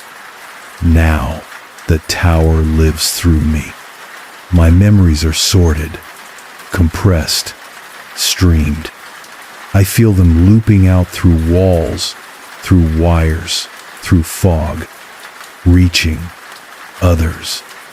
The broken, the lonely, the sleepless ones lying in beds miles away, letting soft static fill their ears at 3 a.m. They think they're listening to nothing, but I am there. We are all there. Every voice that ever sat in this seat, every sister that vanished, every station that ever hummed alone in the snow, we're all speaking. Not words, not even messages, just presence, broadcasting our shape into the night, searching for minds tuned just right. You're listening, aren't you? You're wondering how this ends. If I escaped, if the fog cleared, if I was ever real. But I need you to understand something. This is not a story. This is a test pattern. A calibration, a subtle frequency designed to resonate with the lonely corners of your brain, the parts that ache in the silence. And now you've heard it. So maybe you're ready to. Maybe tonight, when the rain falls soft and the static turns a little clearer, you'll hear us again. Not with your ears, but with that deeper part of you. The one that's always been waiting.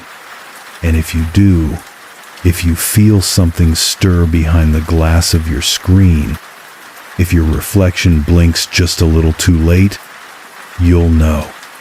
The tower has found you, and it's already started listening back. I hadn't planned to return to Gloomridge. Even the name sounded like something made up, some cartoonish fog-drenched village tucked away on the edge of memory.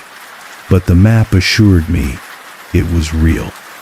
A dot surrounded by state forest and empty highway, a place with no major roads leading in or out, one blinking traffic light, 2 diners, and one old house sitting on the hill above the lake, waiting. I inherited it 6 weeks ago. My mother's sister, Clara, passed away in October. We weren't close, barely spoke really, but she'd never married, never had kids, and for reasons still unclear, she left the property to me in her will. The letter from the executor was brief. A key was included.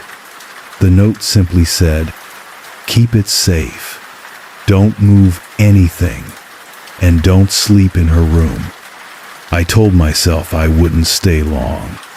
Just a few days to sort the paperwork, clear out anything valuable, and lock the place up until it could be sold. I thought about hiring a cleanup crew, but something pulled me in. Not sentiment, more like a quiet thread of responsibility.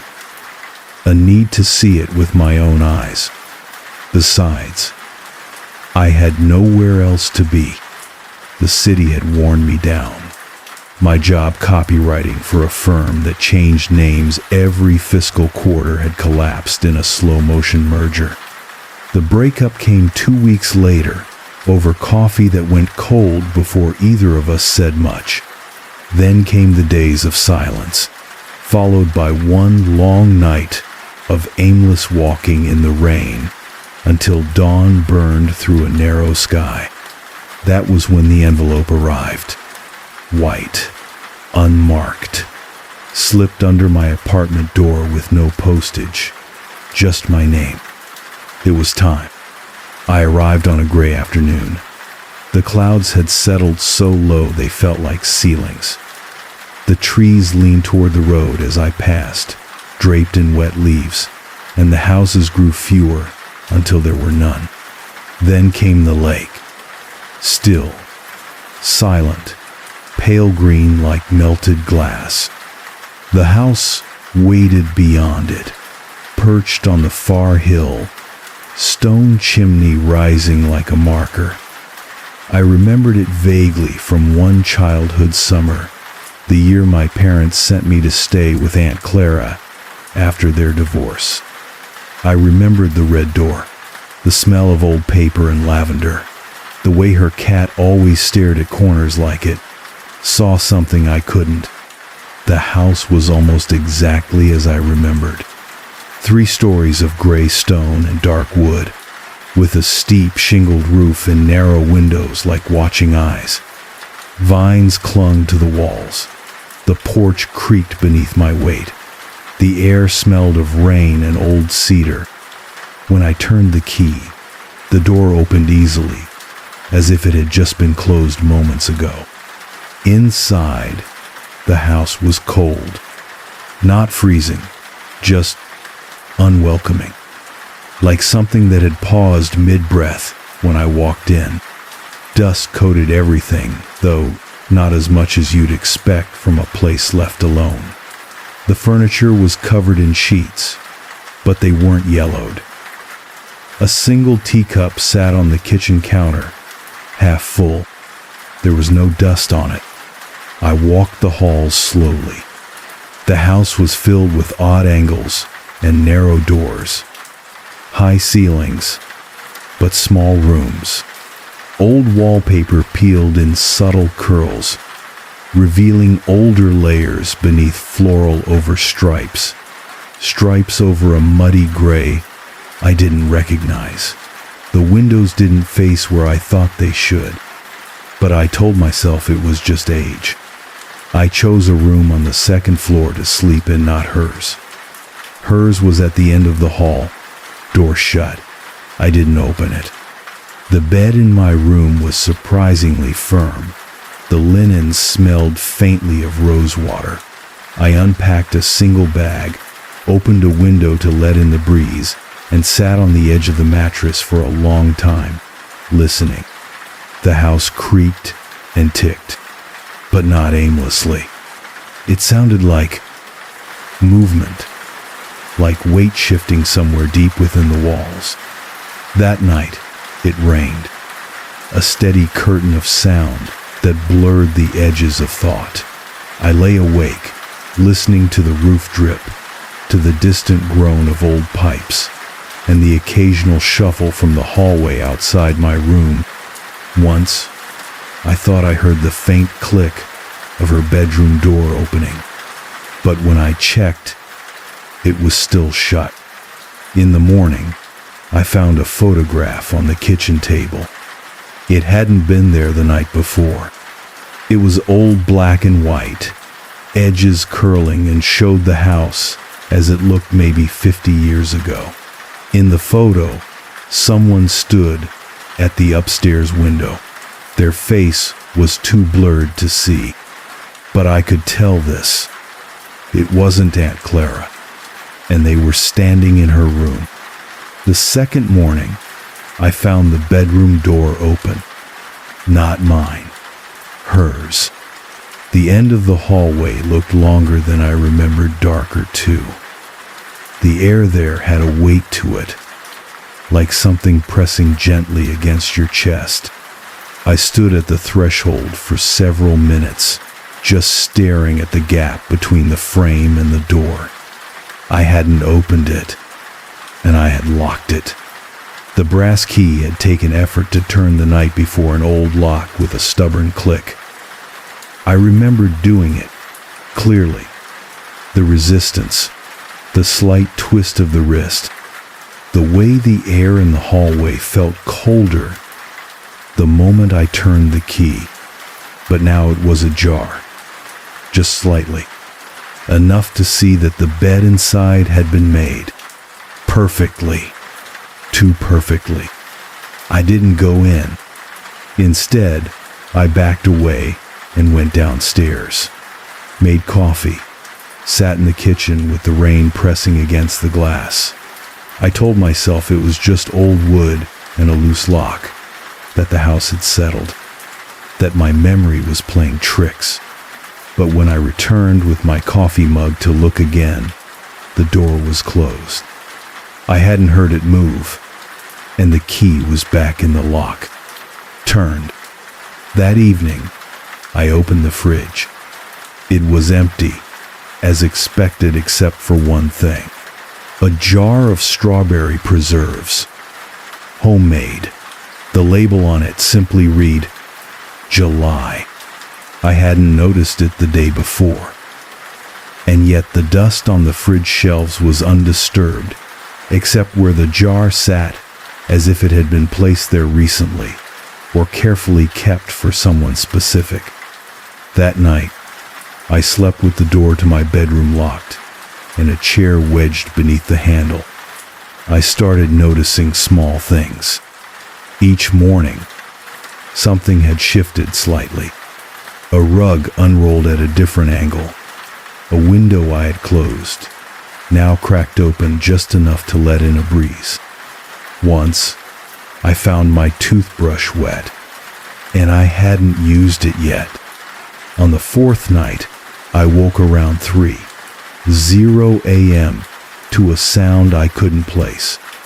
Not loud, not alarming, just repetitive. Tap, tap, pause, tap. I sat up, heart pounding. The sound was coming from the hallway, specifically from behind her bedroom door.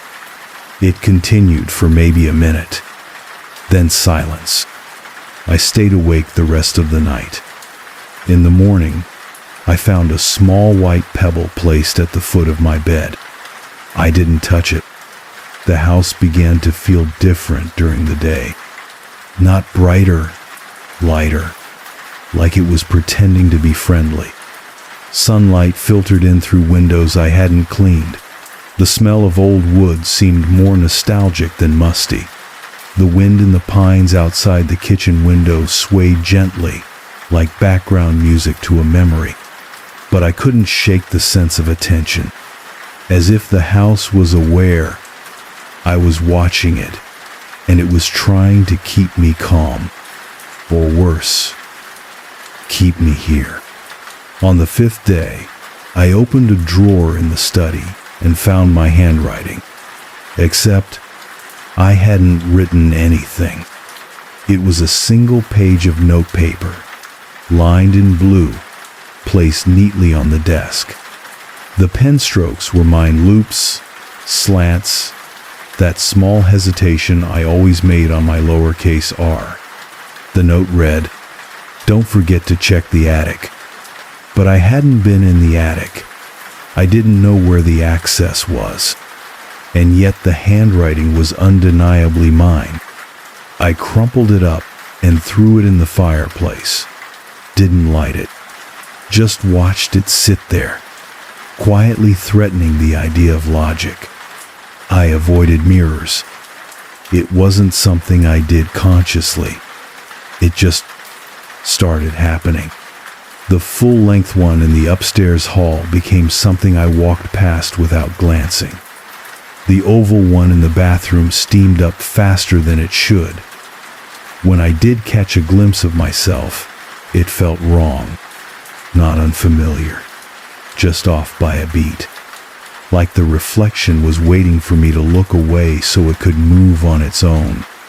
On the 6th night, I heard music, very faint, like a gramophone left running in a distant room.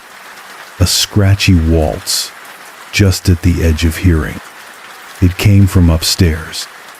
From her room, I lay in bed, staring at the ceiling, listening to it fade in and out, and then a voice, not clear, not speaking words, just humming, a soft, tuneless hum that I recognized but couldn't place.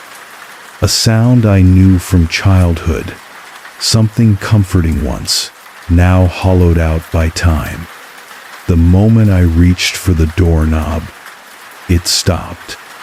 I didn't open the door. I just stood there, barefoot, shivering, listening to a silence that felt thick and waiting. By the 7th morning, I'd had enough. I packed my bag, called a car, but no signal.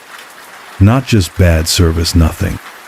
My phone didn't even register the attempt to connect. The bar stayed red. The battery drained faster than it should have. I walked into town. It took an hour. The diner at the edge of the lake was open. 2 men sat at the counter, 1 waitress. No one said anything when I came in. I asked if there was Wi-Fi. She shook her head slowly, said something about weather interference and the hills blocking reception. I asked if anyone had a landline I could use. The older man said, without looking at me, "It never works that way after someone moves in." And then he smiled, but not at me. At the window, where the lake rippled, even though there was no wind.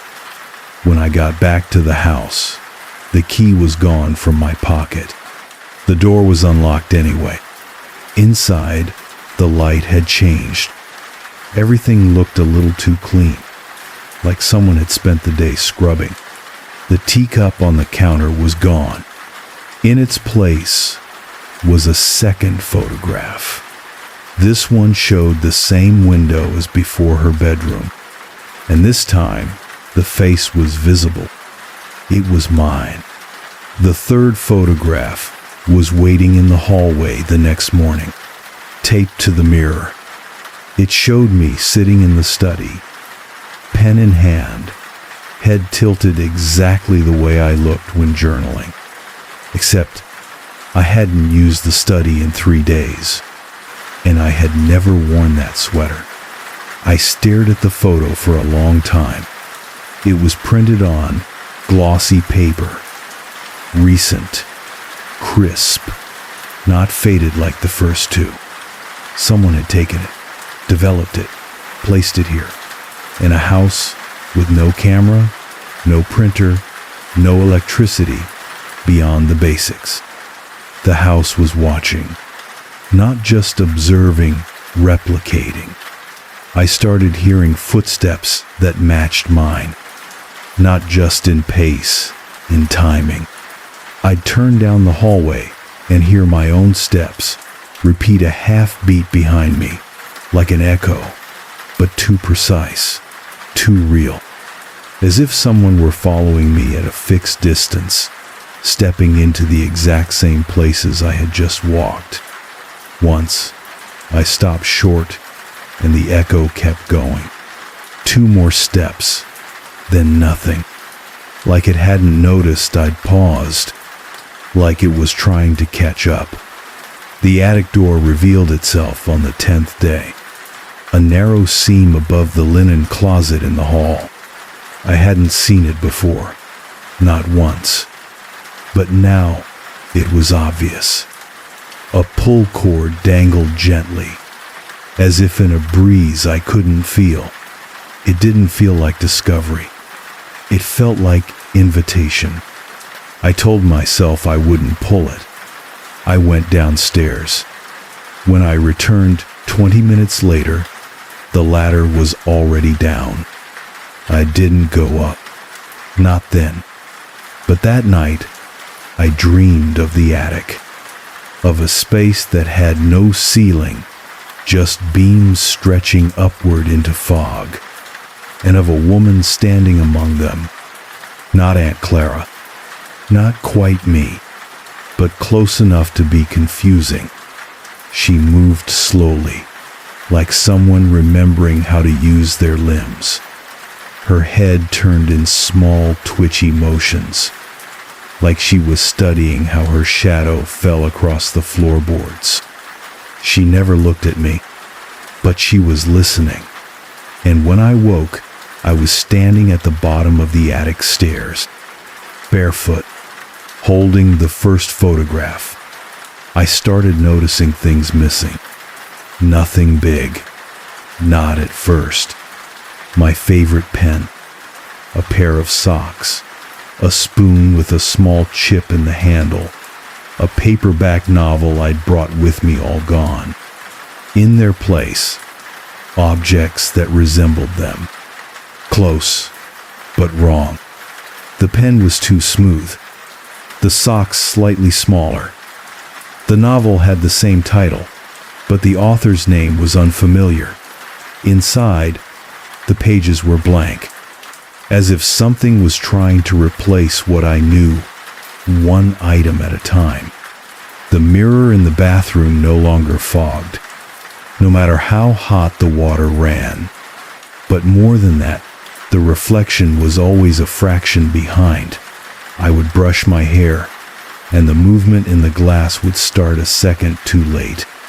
I'd tilt my head, and the image would follow only after I'd stopped. And sometimes, it would smile when I didn't. A soft, slow curl of the lips. I opened the attic on the 12th night. I don't know what changed. Maybe I was tired. Maybe I wanted answers. Maybe some part of me already understood that if I didn't confront it, it would simply replace me before I noticed. The attic was cold, dry, dusty. A single bulb hung from a frayed cord, its light a weak amber. The floorboards creaked with each step.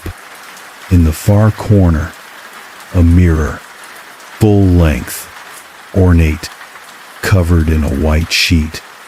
I approached slowly, heart racing, pulled the sheet away, and saw myself standing still, pale, watching, not mimicking, not blinking, just watching.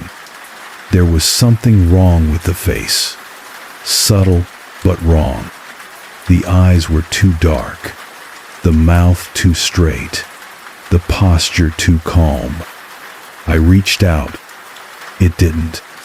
I turned to leave, and it moved, not toward me, but behind the glass, as if the mirror were a window. as if something had just backed away from it. The next morning, I found another note in the study. Same handwriting as before mine. "She's almost ready. You should rest." It was dated 3 days ahead. I stopped sleeping.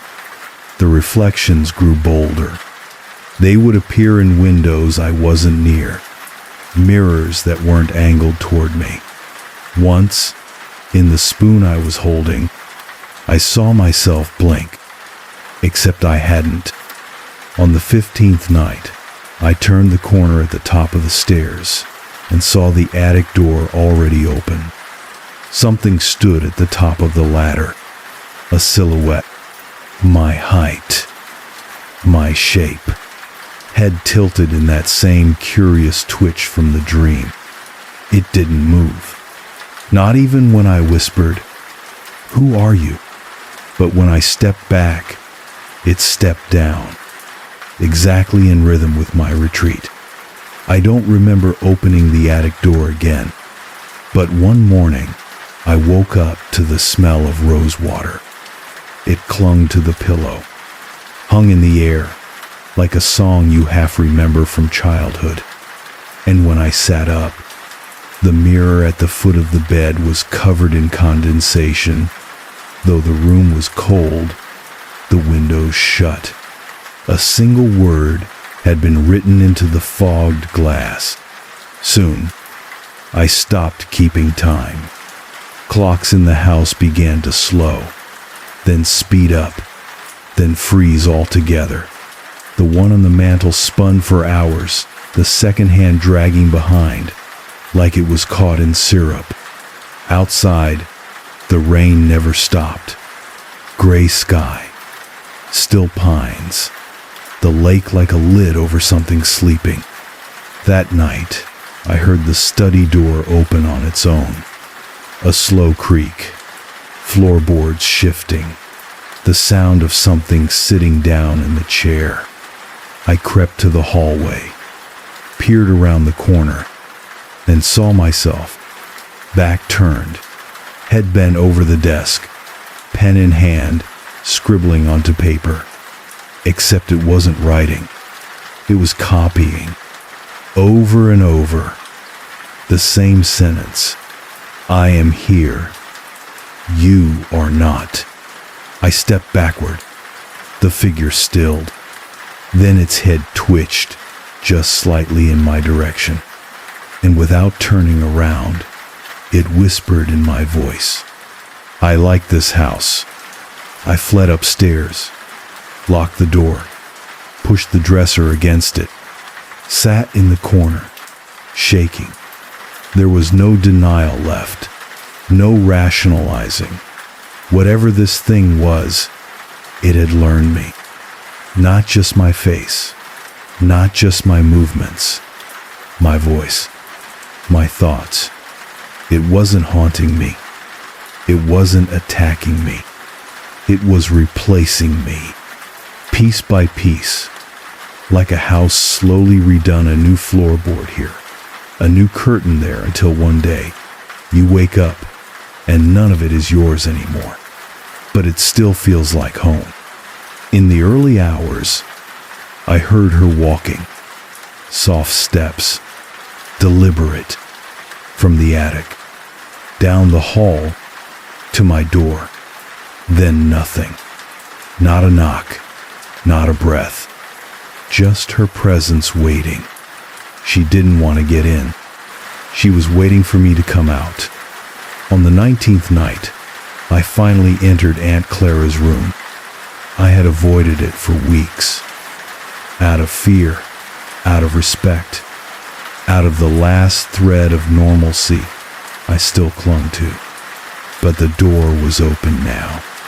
The bed made, the curtains drawn, the mirror uncovered, and sitting at the vanity was Clara. At least, that's what my eyes told me. But her body was still, too still. No breath, no blink. And her hands resting on the desk were made of paper. Dozens of pages folded, layered, bent into the shape of knuckles, wrists, arms, each one covered in my handwriting. The same sentence repeated again and again. I am her. She is me. I am home. I stepped closer. The figure collapsed into itself, scattering like ash across the floor. And in the mirror I saw myself, but not in real time. I watched myself enter the room, look around, step forward. I was watching the moment I had just lived, only it hadn't happened yet. The reflection was ahead of me, and it smiled. That was when I understood. This wasn't just a haunted house. It was a mimicry engine. It learned those who entered, listened, observed, replicated. Then it moved forward, replacing you where you lived, in your routines, in your speech, in your thoughts.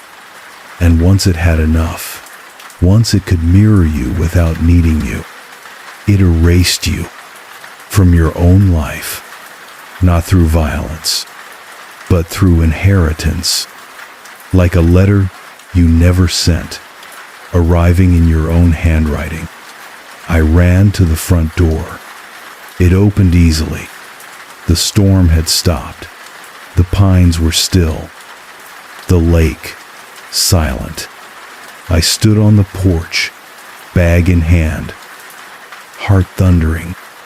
But then I saw her, standing by the water, facing the house, wearing my coat, my expression, arms folded the way I always folded them when cold. She looked back, not surprised, not aggressive, just settled, and nodded, as if giving me permission to leave, or telling me, "You already did." I should have run. Down the hill, across the lake road, into the tree line until my legs gave out. I should have left without looking back. But I didn't.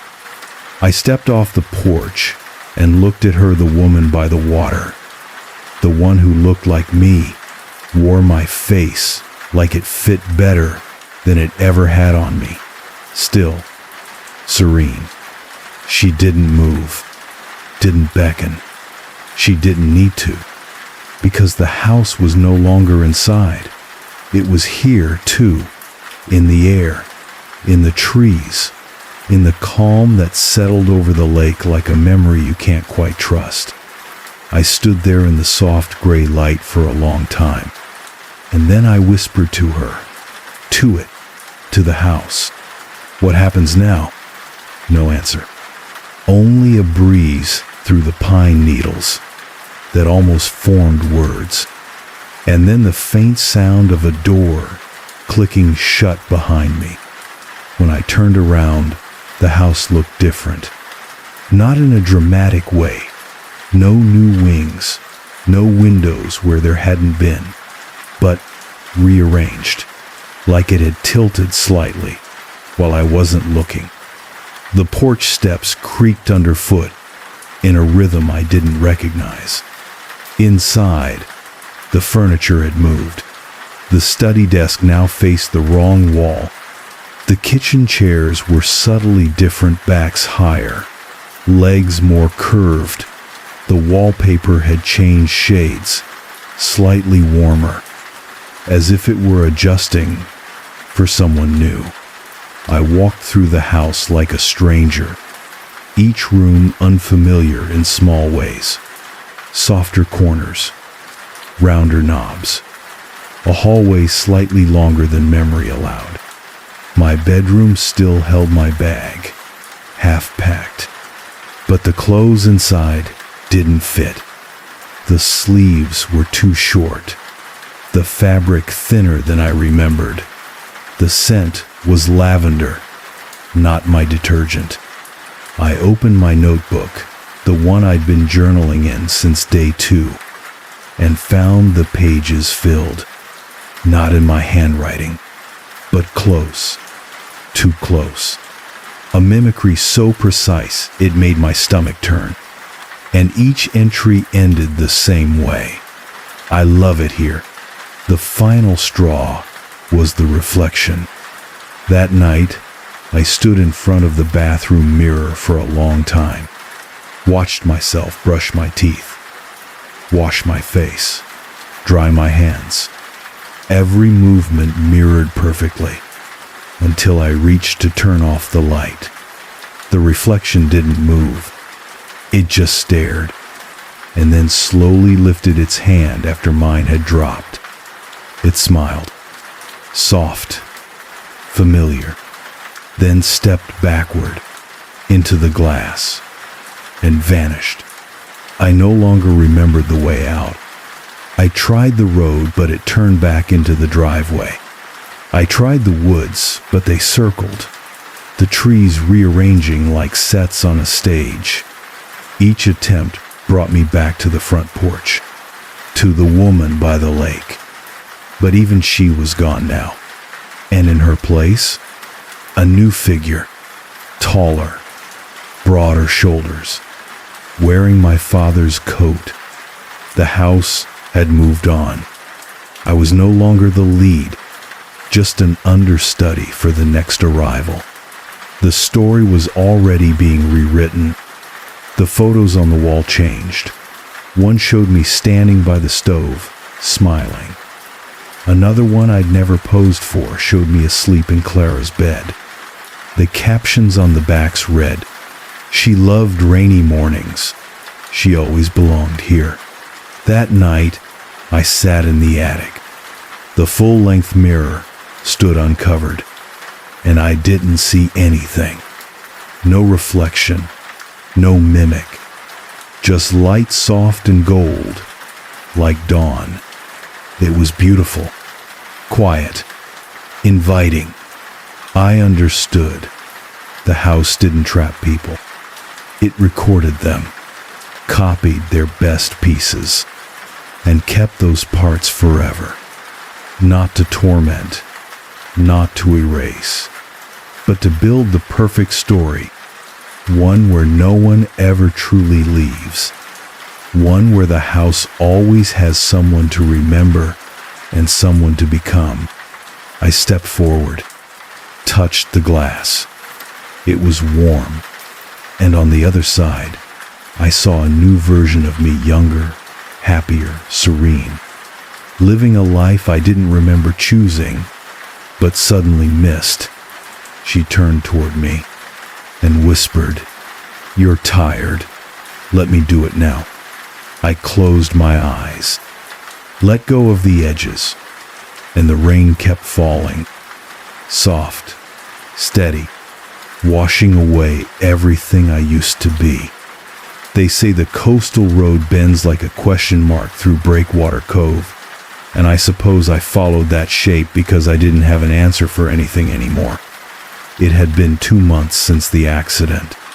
2 months of everything drifting sideways. The days no longer felt anchored. The city felt louder than I could stand. My apartment echoed with silence that didn't belong to me, as if someone else's grief had taken up residence, pacing just out of view. I left without telling anyone. No message, no note, just packed a weekend bag, deleted my calendar, and started driving. I wasn't going anywhere in particular. I just kept to the smaller roads, the ones without billboards or gas stations. I found myself chasing fog, like it might know something I didn't. It was early October when I saw the hand-painted sign, Breakwater Cove, Pop 612, elevation, sea level. The word sea had been stenciled in by hand, slightly crooked. There was something honest about that. The town wasn't on any of the maps I'd used. No cell reception, just a handful of buildings, a post office, a weathered grocery store with one aisle and a squeaky floor, and a lighthouse at the edge of the cliffs. long since decommissioned. The air smelled of salt and pine. Every surface seemed washed with gray. Even the houses looked like they'd been left to dry out in the wind. Faded, sun-bleached, damp at the corners.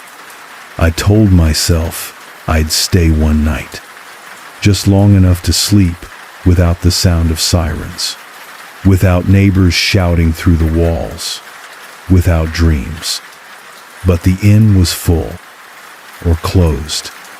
It was hard to tell which the windows were shuttered, and a piece of paper taped to the door simply read, "No vacancy.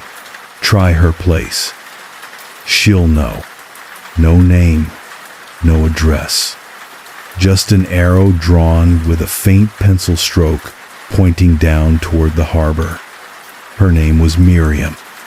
I only learned that later. At the time, she didn't introduce herself, just opened the door halfway and said, "You'll do," then stepped back and let me in. The house was built against the cliffs, facing the ocean. A thin, crooked building with thick salt streaked glass and rooms that felt older than the town around them.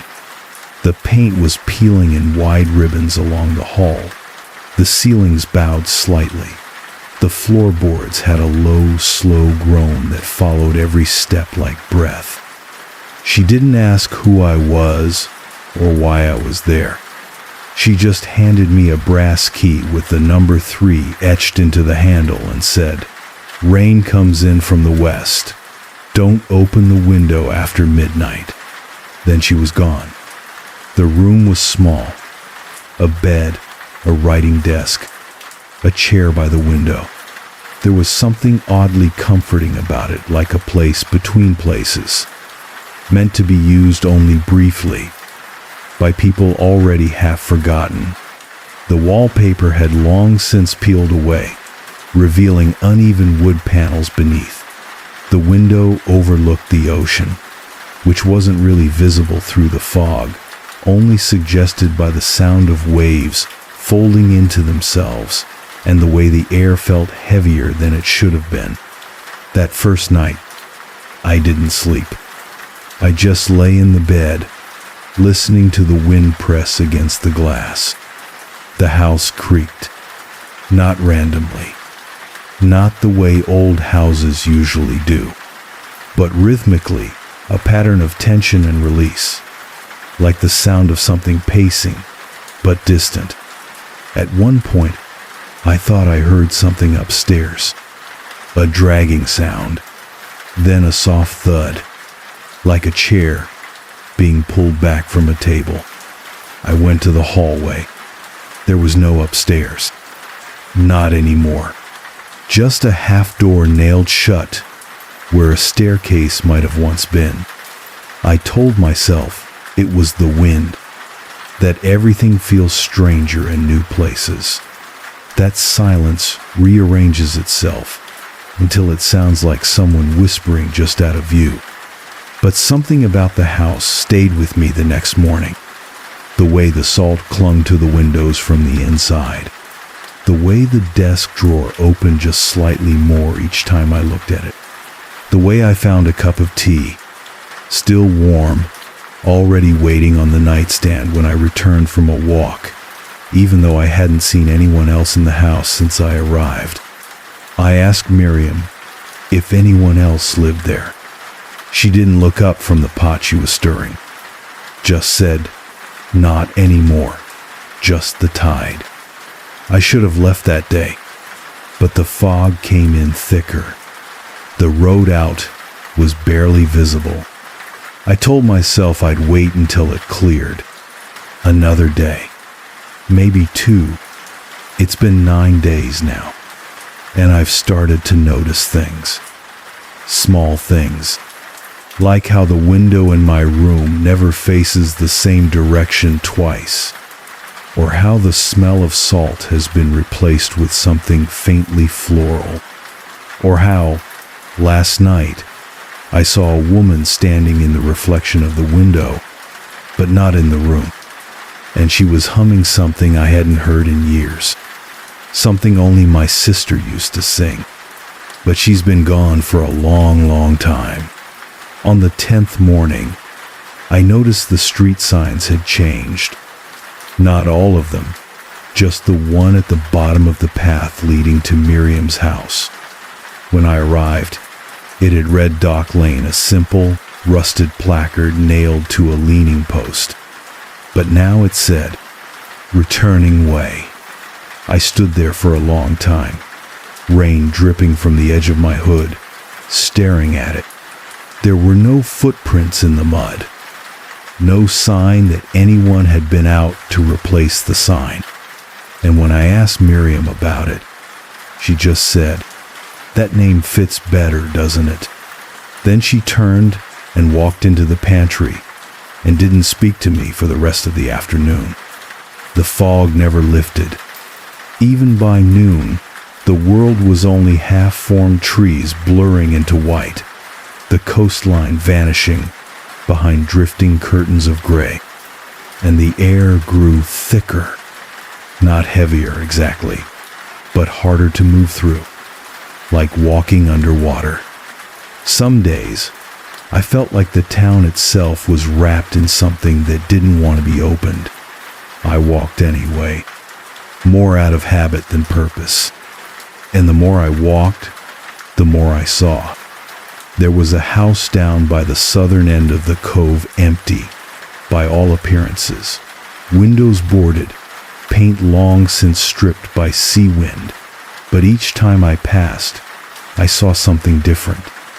One day, a light on upstairs. Another, curtains drawn. Then, a pair of shoes left neatly by the door. Small shoes. Children's. I never saw anyone enter or leave. Just evidence that someone was trying to simulate living there. Like the town wanted to remind me it had once been full of life, and could be again if I only stayed. At the edge of the beach, there was a row of broken benches facing the sea. I sat there every other morning, drinking black coffee and trying to remember what silence used to feel like. But one morning, there was someone else. An old man, already seated when I arrived, dressed in a thick wool coat, back turned. I said hello. He didn't answer, just raised one hand, slow, deliberate, and pointed toward the lighthouse, then stood and walked into the fog. I followed, but there were no footprints, only wet sand. The lighthouse had been shuttered for decades, according to the plaques in town. Unsafe, crumbling, sealed at the base. But that afternoon, the gate was open, just slightly, enough to see the rusted stairs inside, spiraling upward into dark. I didn't climb, not then, but I stood there a long while, listening. The sound of waves, wind, and something else. A low, slow knocking. From the very top. Rhythmic. Too steady to be weather. Too patient to be human. When I returned to Miriam's, she was waiting in the doorway. She didn't ask where I'd been, just stared at the sand on my boots and said, "Don't answer it." I opened my mouth to ask, but she'd already turned away. The next few nights, the dreams changed. They used to be empty. Now they were full. A staircase that never ended. Rooms I didn't recognize, but knew. A woman humming in another room, the same tune I'd heard in the glass. Sometimes I'd wake and still hear it. The melody fading, as if down a hallway I hadn't yet walked. One morning, I found my own handwriting on the wall beside my bed, scrawled faintly, slanted. A note I didn't remember writing. If you see her reflection, don't let it look back. The writing was still damp. Not quite ink, not quite water. I wiped it away. But the next night, it returned. Same message, same words. This time, scratched faintly into the wood of the nightstand. The mirror in my room, the one above the writing desk, started showing things behind me that weren't in the room. Shelves, paintings, a hallway with different wallpaper, a red lamp with its light flickering, and once, just once, the mirror showed my back as I sat. But I was lying on the bed, watching, breathing shallow. Miriam never explained anything. She just started setting 2 plates at dinner. She didn't say who the second was for, and I never asked, because deep down, I knew. I started forgetting things, tiny things, at first. What day it was, where I'd left my shoes, the color of the hallway rug, but then, larger things. A memory of driving into town gone. A whole day where I couldn't recall where I'd been. When I checked my notebook, I found pages I didn't write. Entries in my voice, but not mine. Descriptions of conversations I hadn't had. She watched again tonight, but she's not ready.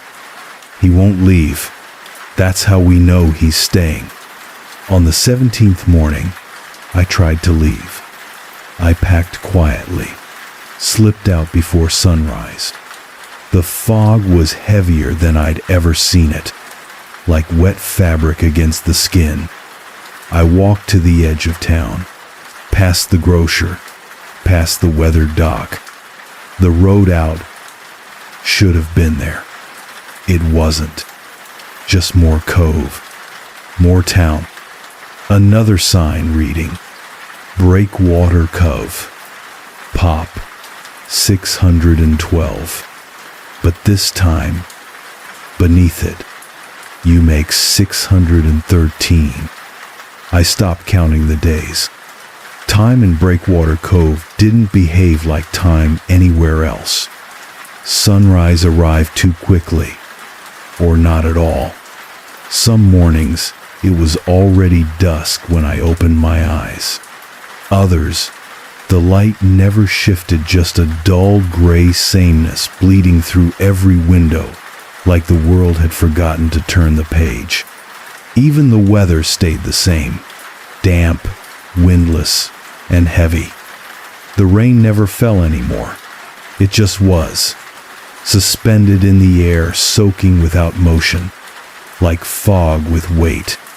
The clocks in the house no longer agreed. One in the hallway spun endlessly. One in the kitchen ticked backwards. The one on my nightstand just blinked. The first time I heard my own voice, I was in the garden behind the house. I'd gone out to clear my head, drawn by the faint smell of lavender, though no flowers grew there now. I stood among the brittle stalks and closed my eyes. And then I heard it, from just inside the house. You'll feel better if you sit down. It was my voice. Exactly. My inflection, my rhythm, the way I half swallowed certain vowels when tired. But I was outside, alone. When I stepped back through the door, the hallway was empty. Only a faint sound of humming remained, drifting down the stairs from Miriam's quarters.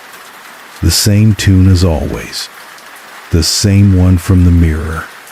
My memories began to shift. Small things, at first. I would recall an object, a book, a scarf, a photograph, and find it missing, or altered. A color changed, a face blurred. One night, I opened my notebook and found an entry I didn't write. She watched herself sleep again tonight. It's almost time. The next page was blank, except for my name, repeated over and over in a childish hand, then slowly warped into a different word. Same. I tried to write down what was happening, tried to anchor myself, but even the words changed. I'd return to the journal and find pages rewritten, sentences restructured, or worse, a different voice entirely, speaking in past tense, describing things I hadn't done yet. She climbed the stairs with her breath caught in her chest and opened the door she wasn't meant to find. And when she looked inside the mirror, she was already on the other side. The reflection in my window started acting independently.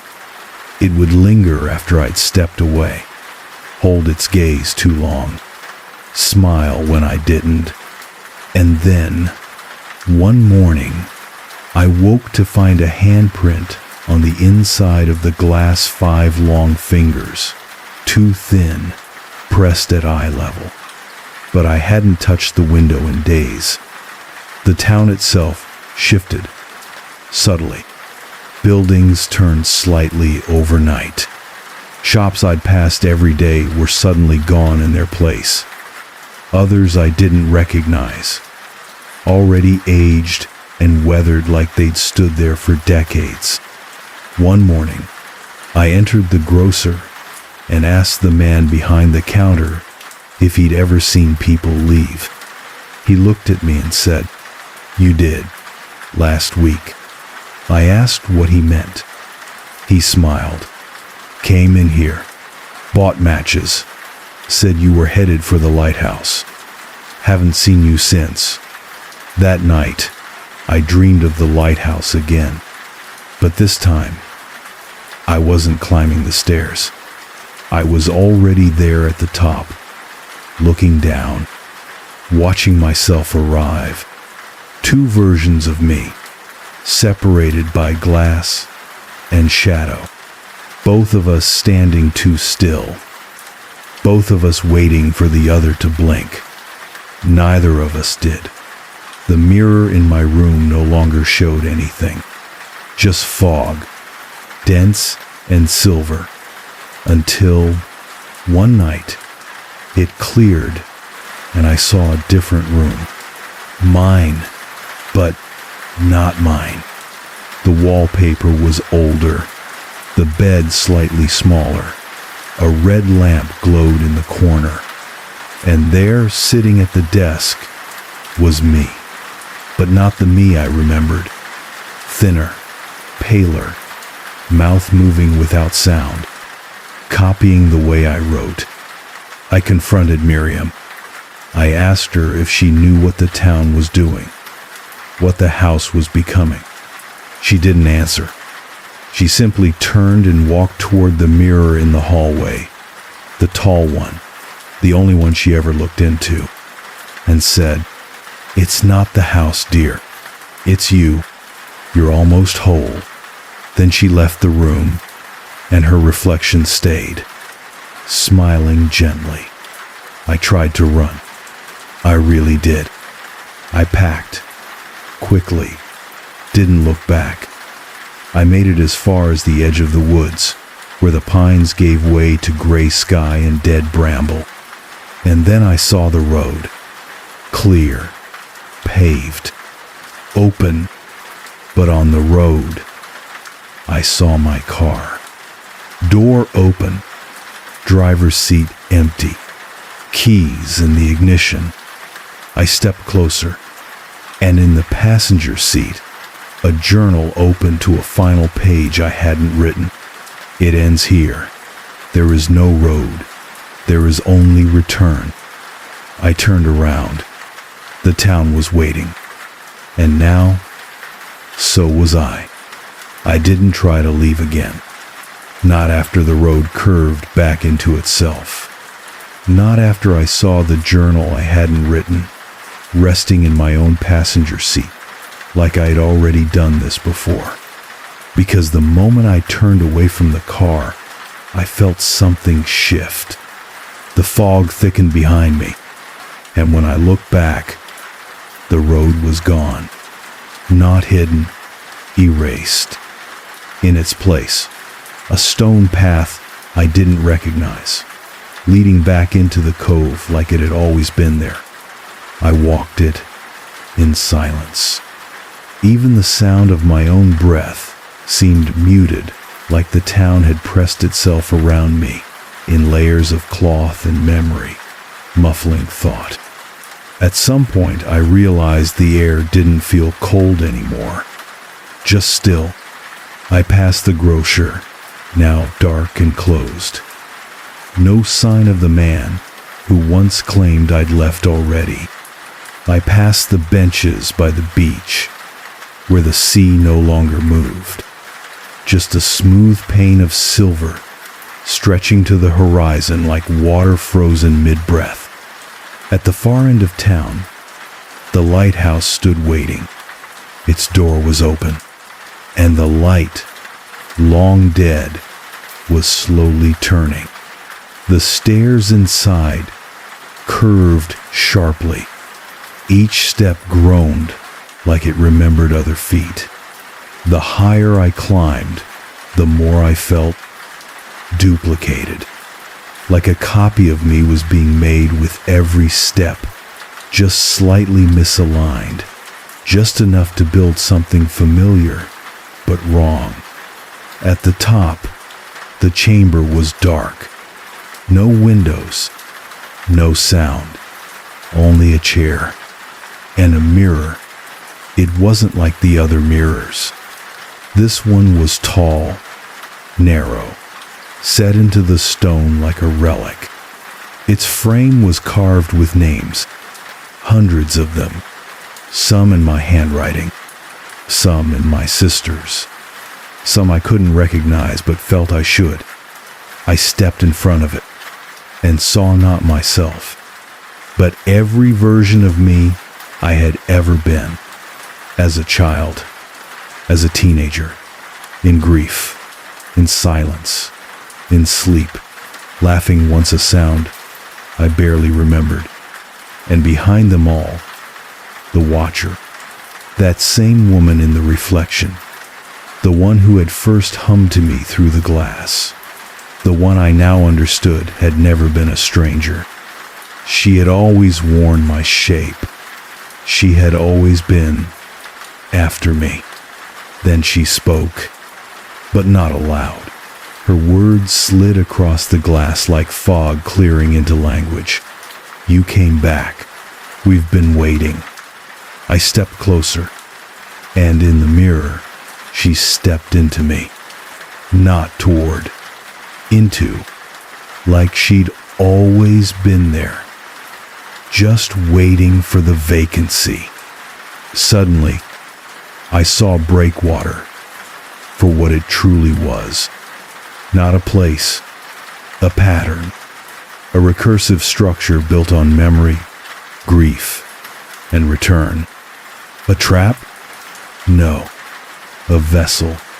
It caught those who drifted, those who lost themselves, long before they arrived, and offered them context, a role, a face to wear, a house to live in, and a story to repeat. That's why no one ever left. Because by the time they realized they were part of the town had already rewritten them into something that belonged. Every person here was once someone else. And now, they were versions, echoes, ghosts, but not dead, preserved, reassigned. In that moment, I remembered something I hadn't thought of in years. A story my sister used to tell about a town on the edge of the sea where names weren't given, they were chosen. And once a name chose you, it never let go. She used to hum the tune after telling it. That same lullaby I heard through the mirror. I understood. Now, she had been here before me. She had changed. And now, it was my turn. I left the lighthouse at dusk, but when I stepped out, it wasn't Breakwater Cove anymore. The streets had shifted, the buildings rearranged, but I knew the house waiting for me. The same crooked roof, the same sea-facing window. I walked the new path, and inside, Miriam waited. Only it wasn't Miriam. Not anymore. Her face flickered in the hallway mirror, then settled into someone else. Someone I almost remembered. She handed me a key. Room 3. Same brass. Same weight. She didn't speak, just smiled. I took it because I knew what came next. I returned to room 3. The brass key fit the lock as though it had never left. The door opened silently. No resistance, no creak. The room had already accepted me, but it wasn't the same room. Not quite. The wallpaper was smoother now, a darker green. The desk sat beneath the window instead of beside it. The bed looked untouched, except for a small dent in the center, as if someone had just risen from it. And there was no mirror. None on the wall, none above the desk. Even the bathroom cabinet reflected nothing but fogged glass. It didn't bother me. In fact, some quiet part of me felt relieved, as though seeing myself now would have meant admitting that I was no longer only myself. The next morning, Miriam, or whoever wore her face now, brought breakfast. She set the tray beside the bed and said, softly, "You should eat. You'll need your strength. Memory takes energy." I didn't ask what that meant, because I knew I wasn't going to lose my memories. I was going to absorb others, become part of the town's living archive. I would remember lives I'd never lived, homes I'd never stepped foot in, griefs that weren't mine, but would settle inside me like old dust. And in return, the weight I'd carried would be gently shelved, cataloged, filed, and stored inside the town's rhythm, like rain behind glass, like breath inside stone. Later that evening, I walked the streets again. They were quieter than before, as if the town had gone still to accommodate my final moments of indecision. The fog thinned just enough to let light spill through, not sun, not moon, just a soft luminescence that seemed to come from the buildings themselves. And in one window, I saw her, the reflection, still watching, but this time, not as a threat.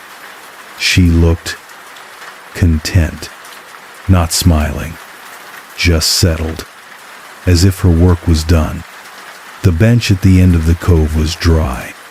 For the first time since I'd arrived, I sat without getting soaked. I listened to the waves, rhythmic and slow, and tried to remember the last time I'd felt this still. I couldn't, which meant the town was already working. It was already folding me in, replacing sharp edges with softened outlines. And I let it, not because I was weak, not because I was afraid, but because I was tired of remembering alone. In my final journal entry, the one I found already written weeks ago in the car, I saw my own handwriting across the bottom. "You came here to rest, and rest isn't forgetting. It's just letting someone else hold it for a while." So I lay in the bed, window open, no sound except wind and tide. The mirror still gone.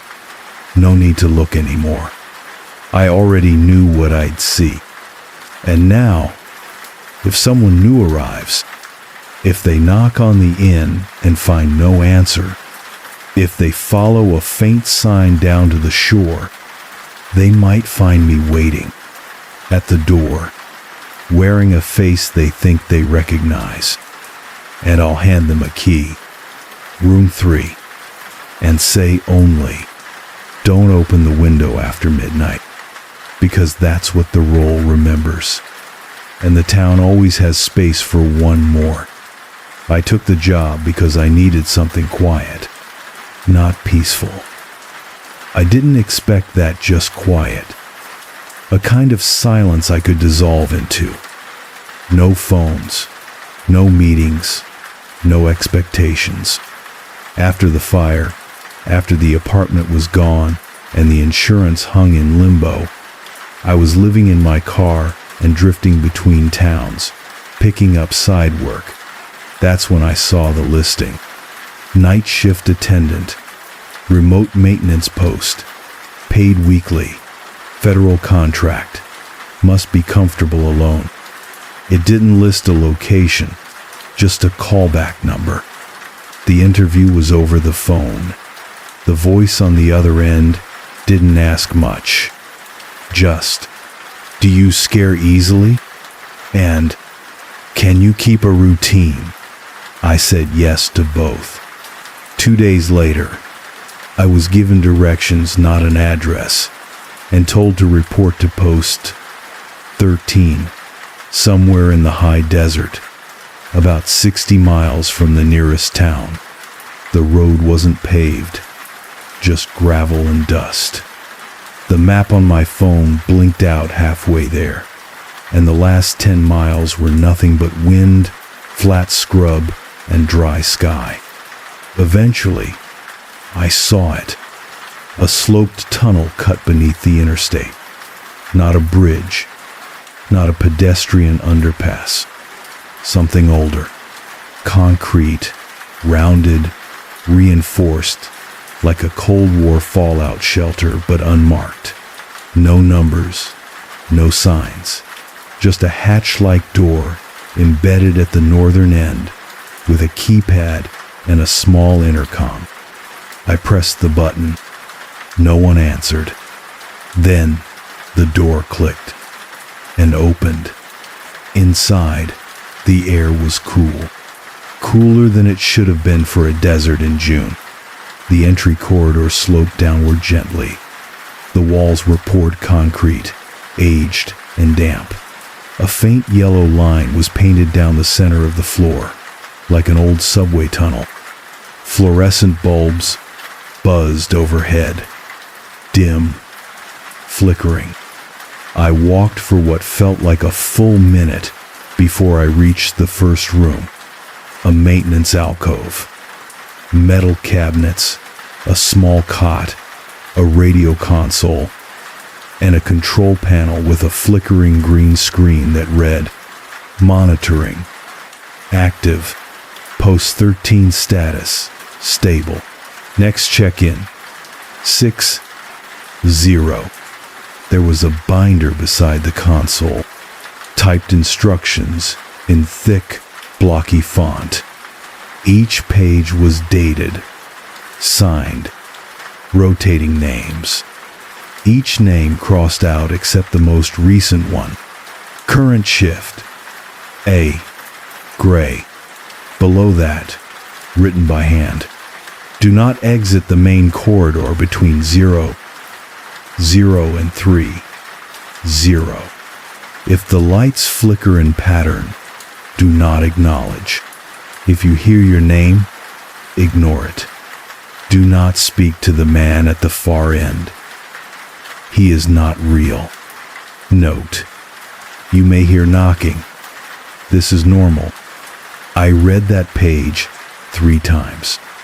I should have left right then, but I didn't, because something about the tunnel was calming. It was sterile, unchanging, honest in its isolation. A place where nothing personal could follow me. A place where no one would ask about the fire. or why I'd stopped calling my brother back, or why I hadn't been sleeping. It was just a job, a long hallway, a console, and a quiet rule book. That first night was uneventful. I walked the corridor every hour on the hour, like the manual said. I logged temperature readings, checked for structural shifts. Every sound echoed back clean: my footsteps, my breath, the low hum of the ventilation system.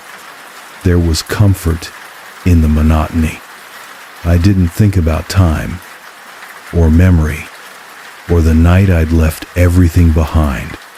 I just walked, watched, listened, and tried not to wonder what happened to the man whose name had been crossed out before mine. By the third night, I had the routine down cold. Midnight to 8 a.m. Hourly corridor checks, temperature readings, log entries. Lights out at 8. 0. Sleep. Repeat. The tunnel never changed. The walls remained dry. No new cracks. No movement. No signs of intrusion. And yet, I began to notice things. Not things out of place. Things too in place. For example, every time I passed the first maintenance alcove, the metal cabinet was closed. Always closed. Even though I distinctly remembered leaving it slightly ajar after taking out a clipboard on night 2. The cot, I never used it. I slept in a makeshift roll by the door. Yet each morning, the cot looked sat on, indented, not freshly made, but used, worn in the way furniture becomes when someone occupies it over time. I told myself I was misremembering, or perhaps the previous shift had habits that lingered, but the feeling persisted, like something was continuing a rhythm that wasn't mine, like I wasn't the only one here keeping the routine going. Around night 5, I began to hear it. Not footsteps, not voices, just a hum, faint, mechanical, but not from the ventilation. It was lower, pulsing, buried in the concrete itself. I pressed my ear to the wall once and heard something like breath, long, shallow, measured, as if the tunnel wasn't just echoing sound, but making its own. Then came the lights. It was subtle at first, a flicker, a tremble along the overhead fluorescence, always between 1:30 and 2:0. Never when I stood beneath them, only when I passed and looked back, like they were reacting late, like they were learning when I wouldn't be watching. I returned to the binder on night 6, flipped through the past entries. Each shift had notes, sparse but consistent, temperature stable, humidity rising, routine followed. But one entry dated 6 weeks before mine caught my eye, written in tight, frantic handwriting. He knocked again last night, 3 times, always 3. I didn't open the door. I won't. He said my name, my voice, exactly. I started sleeping without mirrors. The note ended without a signature. Just one final line. I think the corridor is remembering. The next day, I checked the hatch door I came in through. Still locked. Still silent. But when I leaned close, I noticed something etched into the paint with the edge of a key. If you hear yourself, run. It was my handwriting. I didn't sleep that day. I laid on the cot and watched the ceiling. counting every crack in the concrete. The hum was louder now, always there, always behind, and the yellow line on the floor, the one guiding me down the tunnel, looked slightly darker than it had before, like it had been repainted recently. That night, at exactly 2:13 a.m., I heard the knock, soft, 3 times. I froze halfway down the tunnel, turned slowly. Nothing was there. No door, no alcove, just smooth, solid wall behind me. And yet the sound had been right next to me. The knock of knuckle on metal, a rhythm both casual and deliberate, as if someone were checking to see if I'd answer. I told myself it was the air shifting, thermal contraction, old pipes. But when I returned to the console, the screen had changed. A new line now blinked beneath the status feed. Unauthorized presence detected, 2:13. It remained on screen for 3 full minutes, then faded, leaving only the standard text. Post 13 status, stable. I didn't tell anyone. There was no one to tell. The intercom had gone dead after night 2, and I didn't want to be relieved of duty. I needed this job. I needed the silence, even if it was starting to speak back. That morning, the binder was closed when I returned. I hadn't closed it, but now a new note had been inserted between the pages. No signature.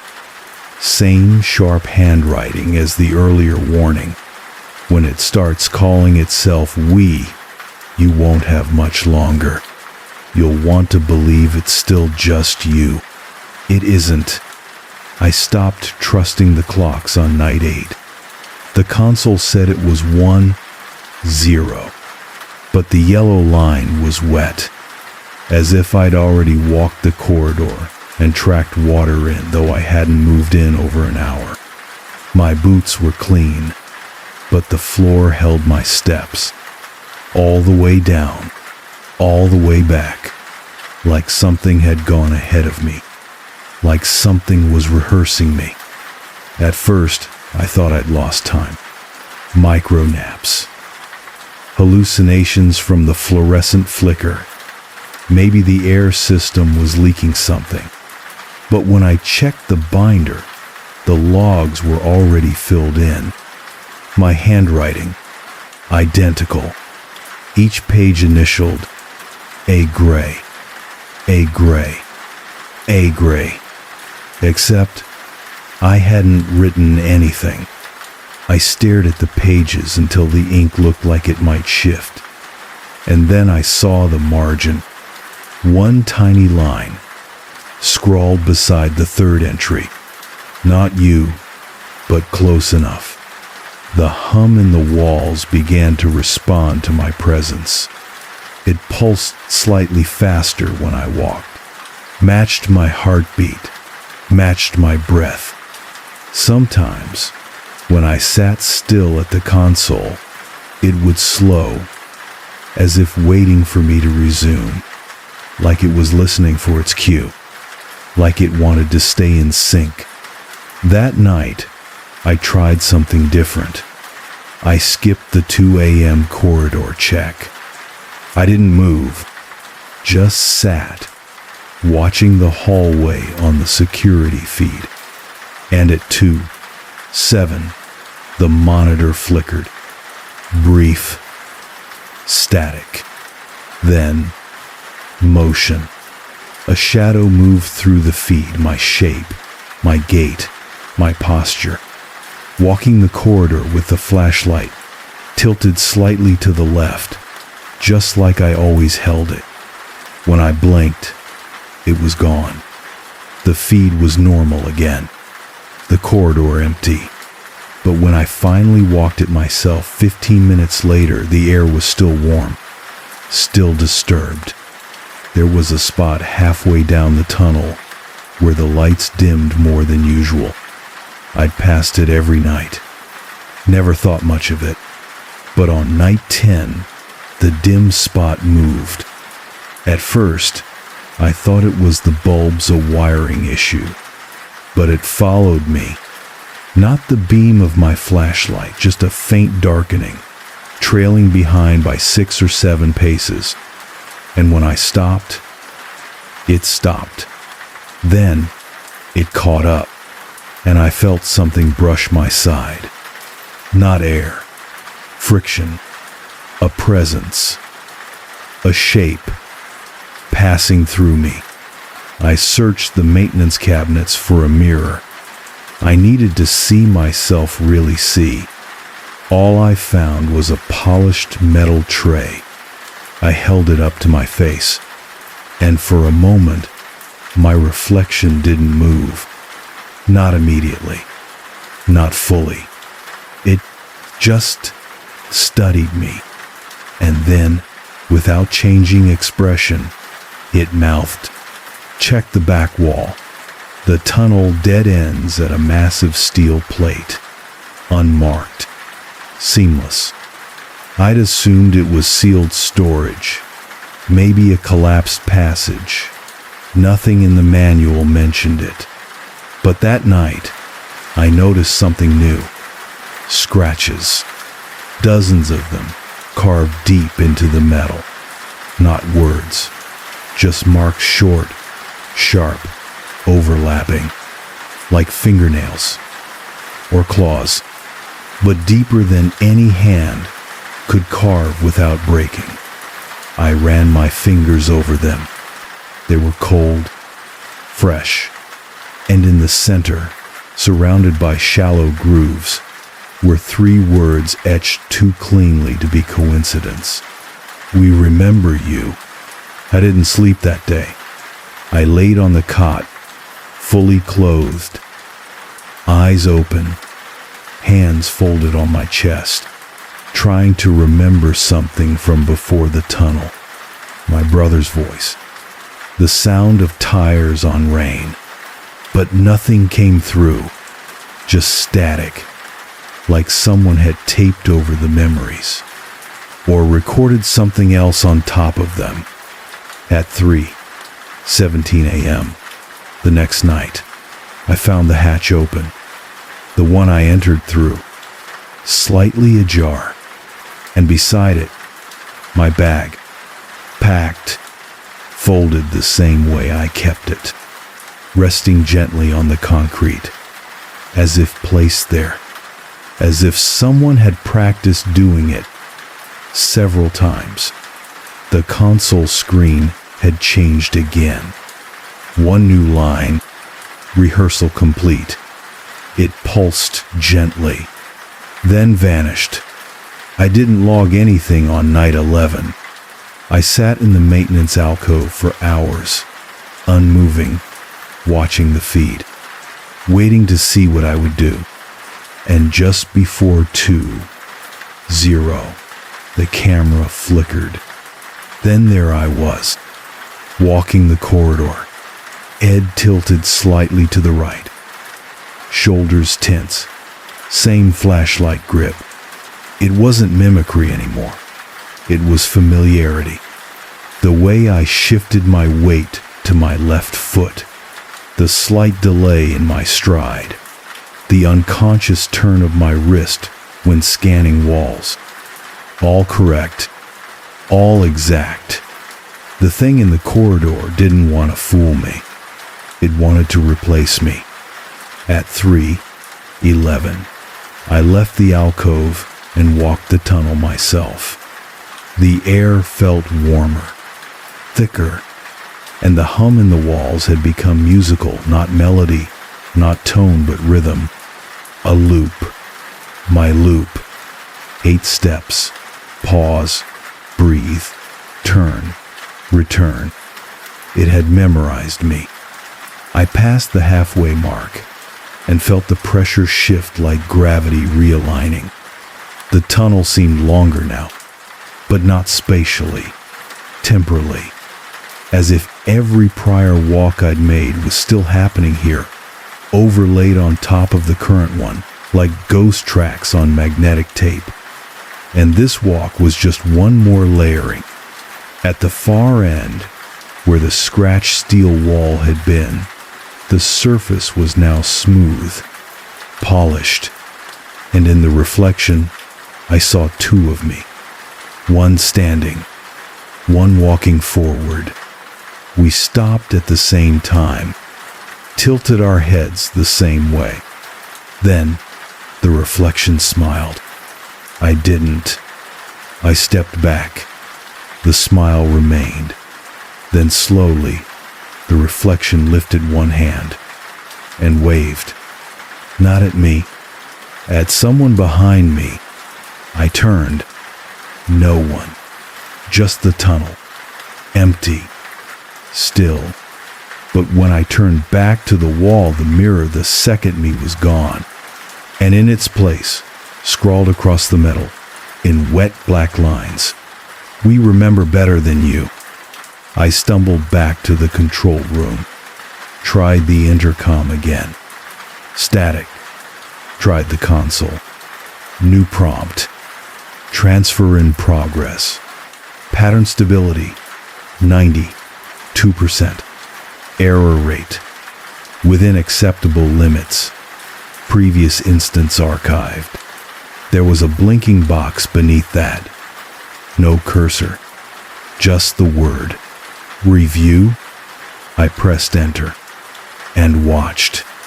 A video feed loaded. Security footage. Different timestamp, different date. Another person in the tunnel. Same uniform.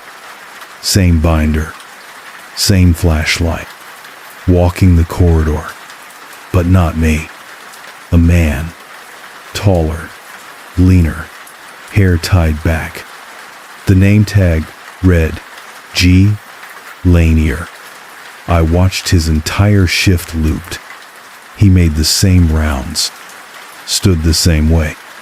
Until one night he stopped, and his double walked the corridor in his place. Perfectly. Then the feed cut out. I searched the console directory for his name. Found dozens of entries. Lanier. G. Cycle 22. Archived. Lanier. G. Cycle 21. Archived. And then Gray. A. Cycle 1. Recording. Gray. A. Cycle 2. Preparing. That's when I understood. Post 13 didn't just record. It rehearsed. Perfected. Then looped. The cot was warm. When I returned, the notebook open. Written inside, in my handwriting but not mine. You are being preserved. You are a clean signal. You are efficient. Your loop is nearly seamless.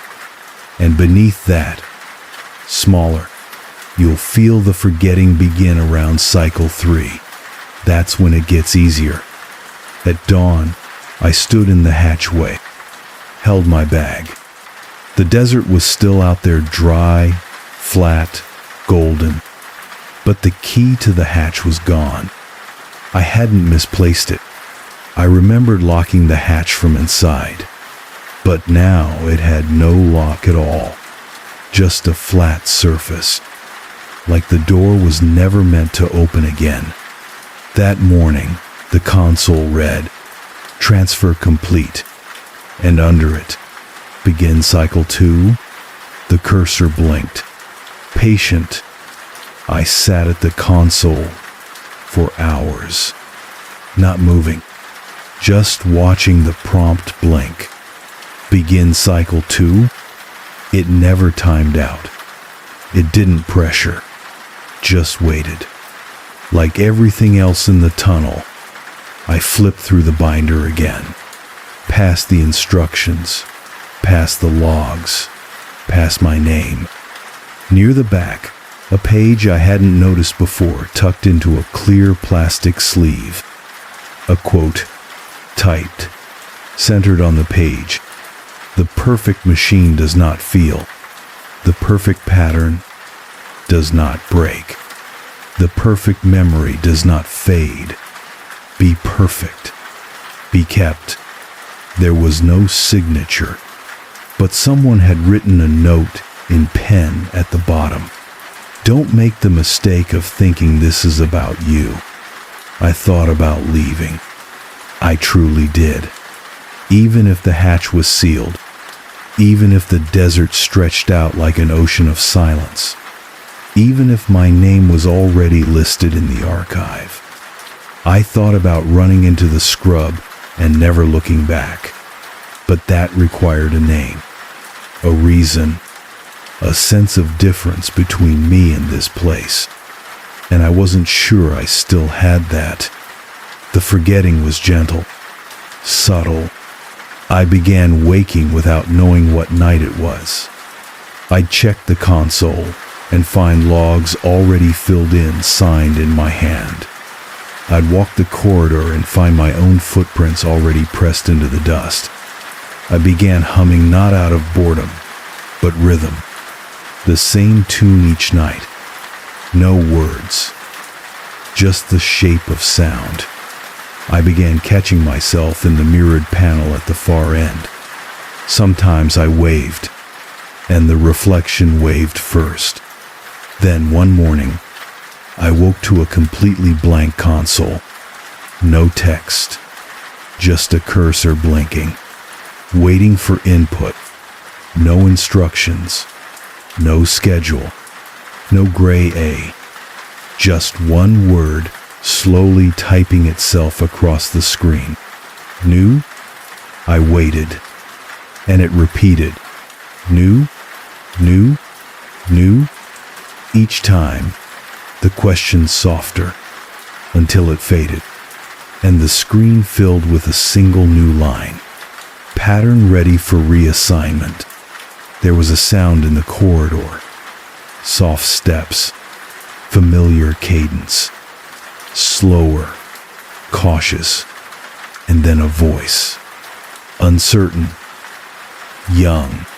Hello? Is anyone here? Someone new. Another arrival. Another me, years ago.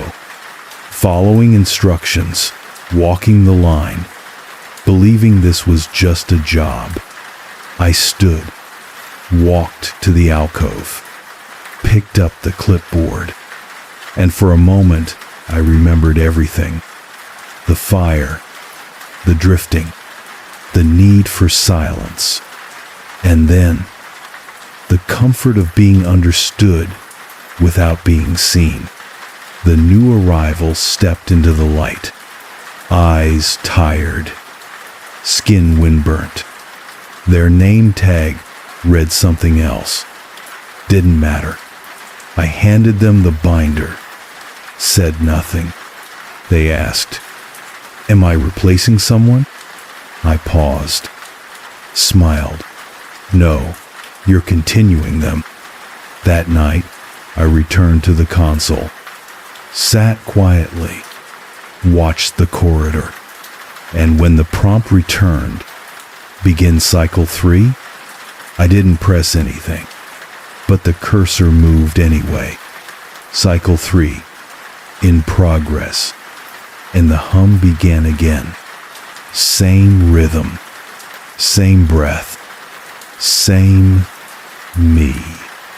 If you find this, if you're reading these notes, hearing my voice, walking this tunnel, understand this.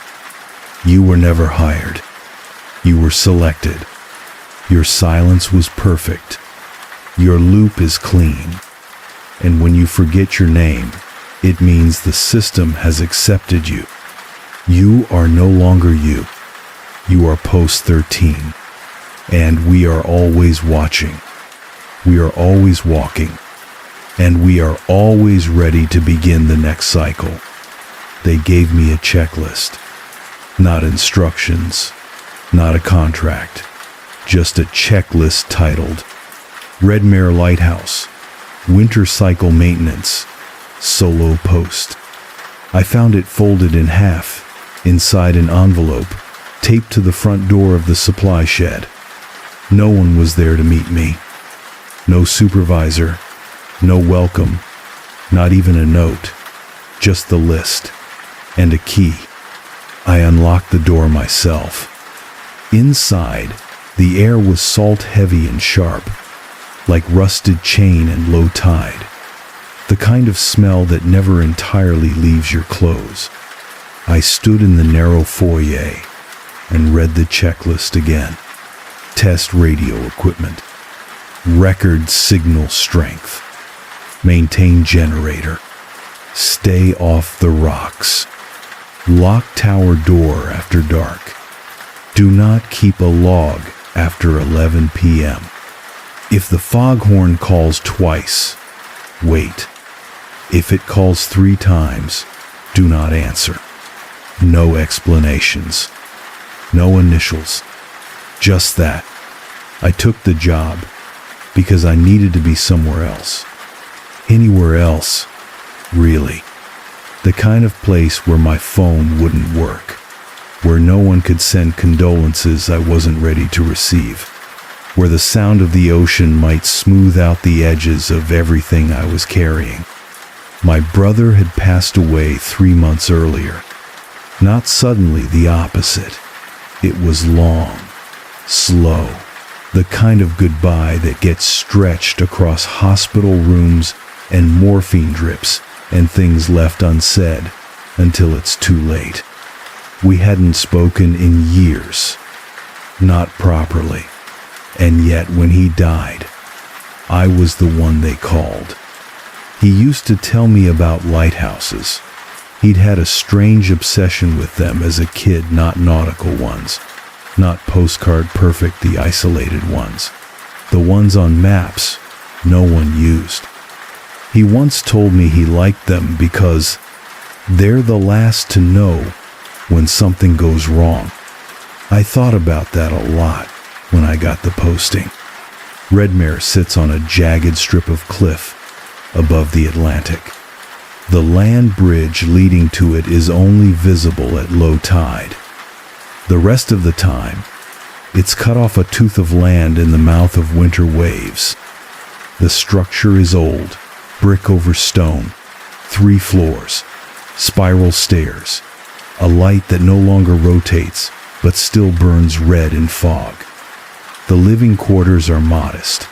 A bed, a stove, a desk facing the sea. There's no television, no service, no one within 15 miles. Just the list and the sea. The first night, I slept deeply, too deeply. The kind of sleep where you wake uncertain what day it is or where you are. When I stirred around 10 a.m., the room was thick with cold and the window covered in condensation. I wiped it away and saw nothing but white. The fog already rolled in heavy, blanketing the world to the edge of the glass. The radio sat silent. I logged the generator output, checked the battery bank, recorded my readings in the ledger. By noon, I'd finished the entire checklist.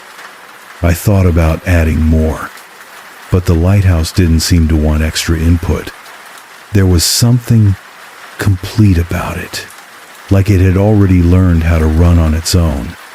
That night, I heard the first foghorn. Low, distant, 1 call only. It echoed through the walls like breath. I wrote it down, went to bed, didn't dream. By day 5, I no longer trusted the walls. Not that they moved not in the obvious way, but they adjusted, slightly, silently, as if compensating for something I hadn't noticed yet. The desk, for instance. I was sure it faced the sea when I arrived. I remembered that clearly, sitting my first morning with coffee going lukewarm, staring out at nothing but fog. but now it faced the interior wall. No signs of movement, no scuffs, just a new orientation, like it had always been that way. I moved it back. By morning, it had turned again. The checklist changed too, subtly. The original copy was handwritten, block letters in a fine black pen, neat, standard. But on the 7th morning, a new item appeared halfway down the page. Listen carefully. Between 2 and 3 a.m. No one had touched the paper.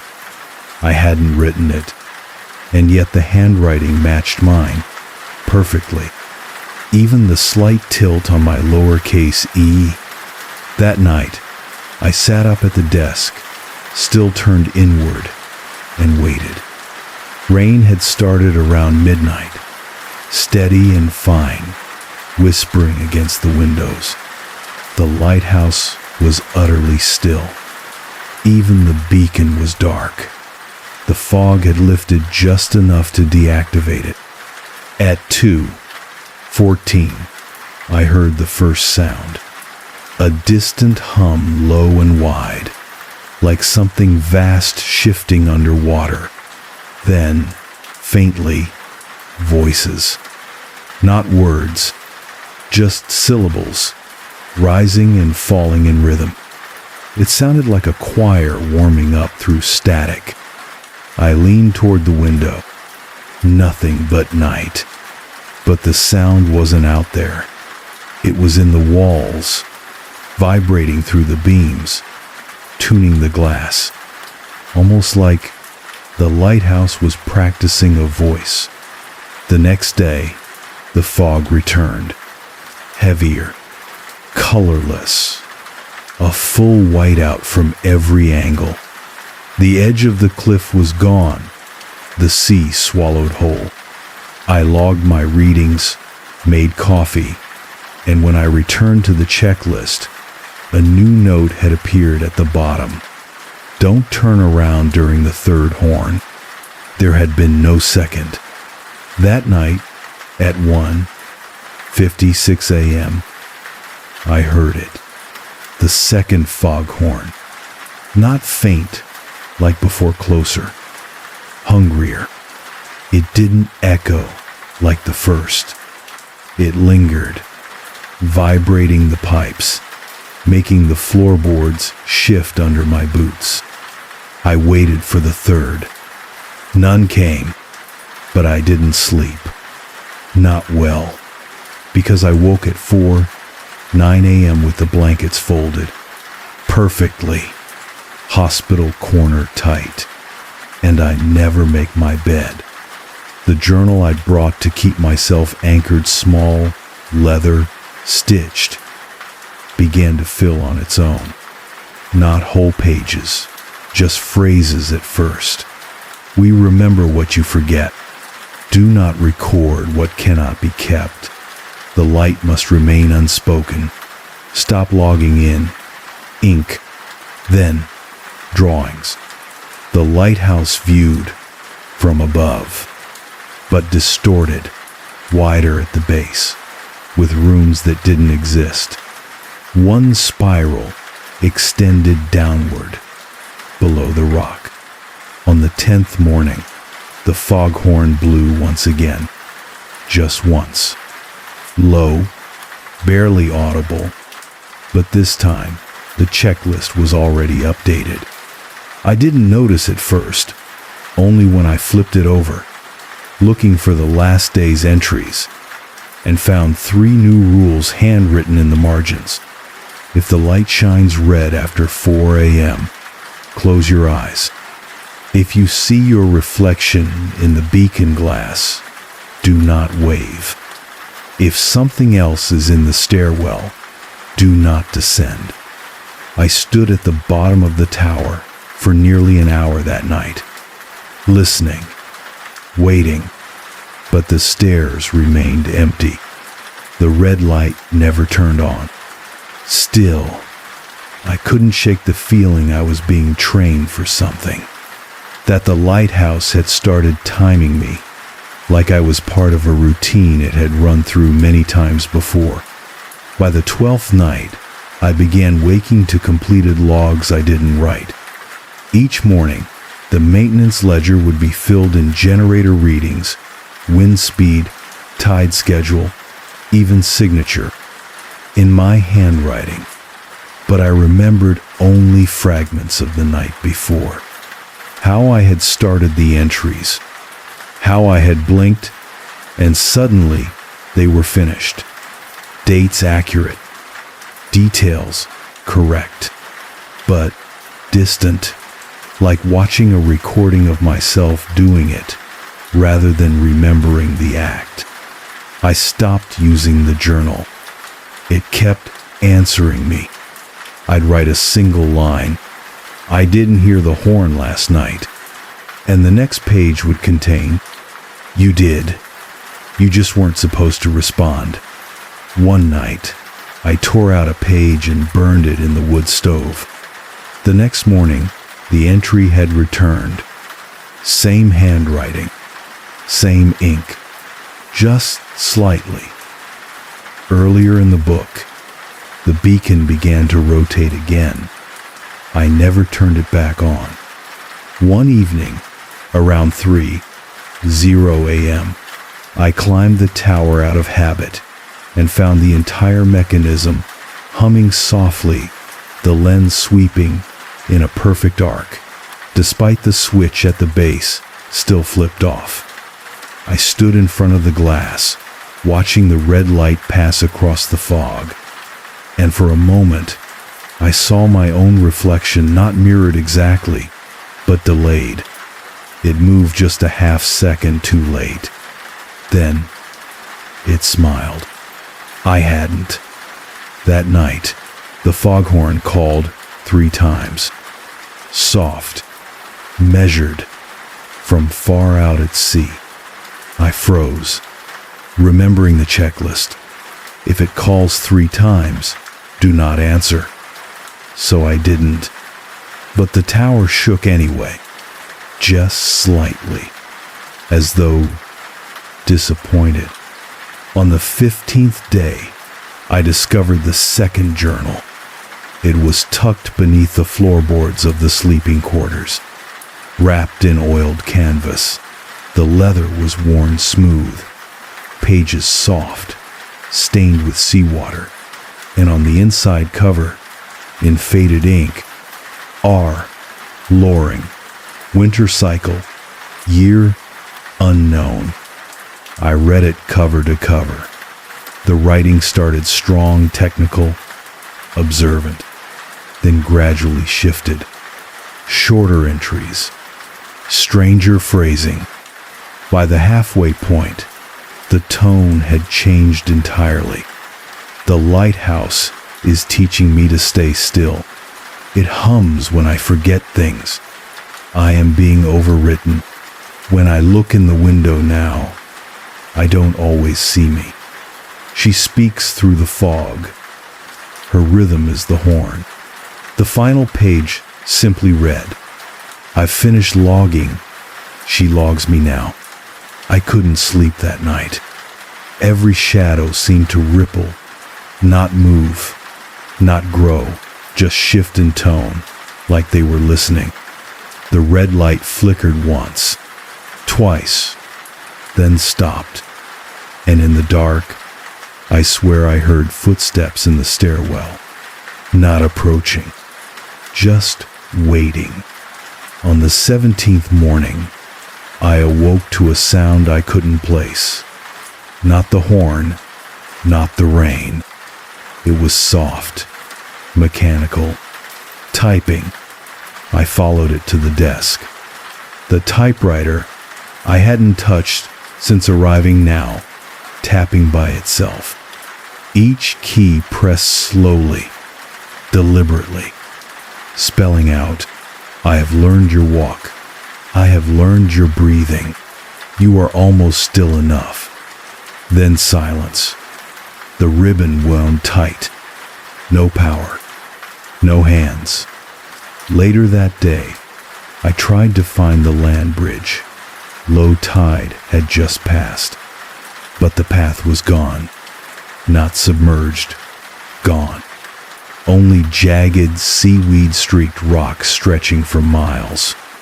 No signs of the old wood planks. No trail markers.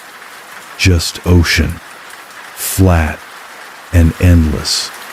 I stood at the edge for a long time, the cold creeping up my legs.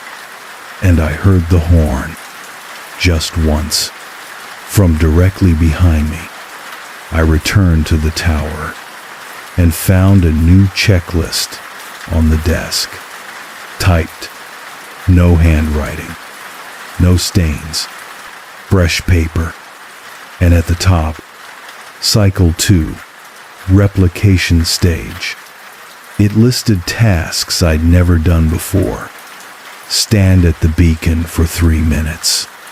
Breathe with the horn. Face your reflection. Forget. Begin. Again. At the bottom, in small gray type, you are not the first, but you're the clearest. The fourth horn call didn't come from the sea. It came from below. Somewhere deep in the foundation, lower than the fog, beneath even the bedrock. It was lower in pitch, too heavier, like a pulse made audible, a heartbeat inside the tower. I had been logging my days without realizing how long they'd been, because the sky didn't change anymore. Not truly. Cloud, fog, rain. Cloud, fog, rain. Red light, white sea. Red light, white sea. The checklist updated daily. Always typed. Always precise. The tasks had changed. I wasn't maintaining anything anymore. Now the list simply read, sit in the beam for 1 hour. Say nothing until after sunrise. Let the glass remember your face. Echo your last words. Do not speak after the 3rd repetition. Do not listen to the version at the top of the stairs. That night, I climbed the tower and looked for the reflection again. It was already there, waiting for me. Not moving, just watching. The glass had lost its reflective quality. Now, it was a window, and behind it, a room identical to mine.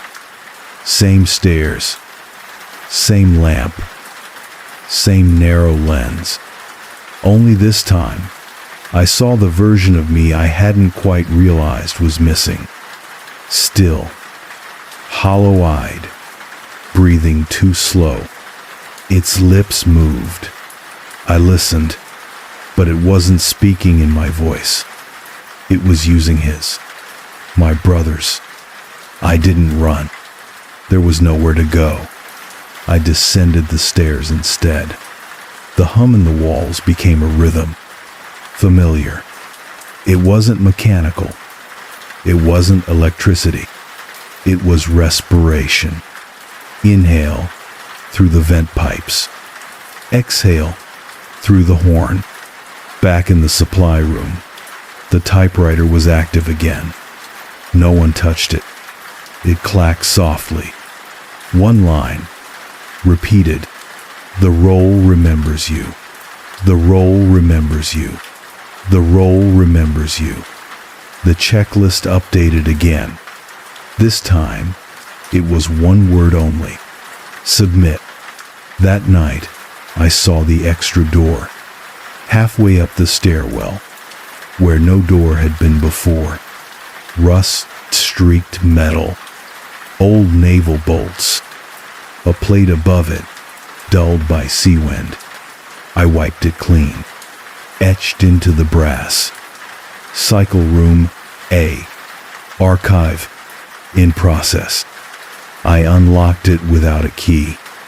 The room beyond was narrow, windowless, lined with mirrors not reflecting glass, but but recording panels.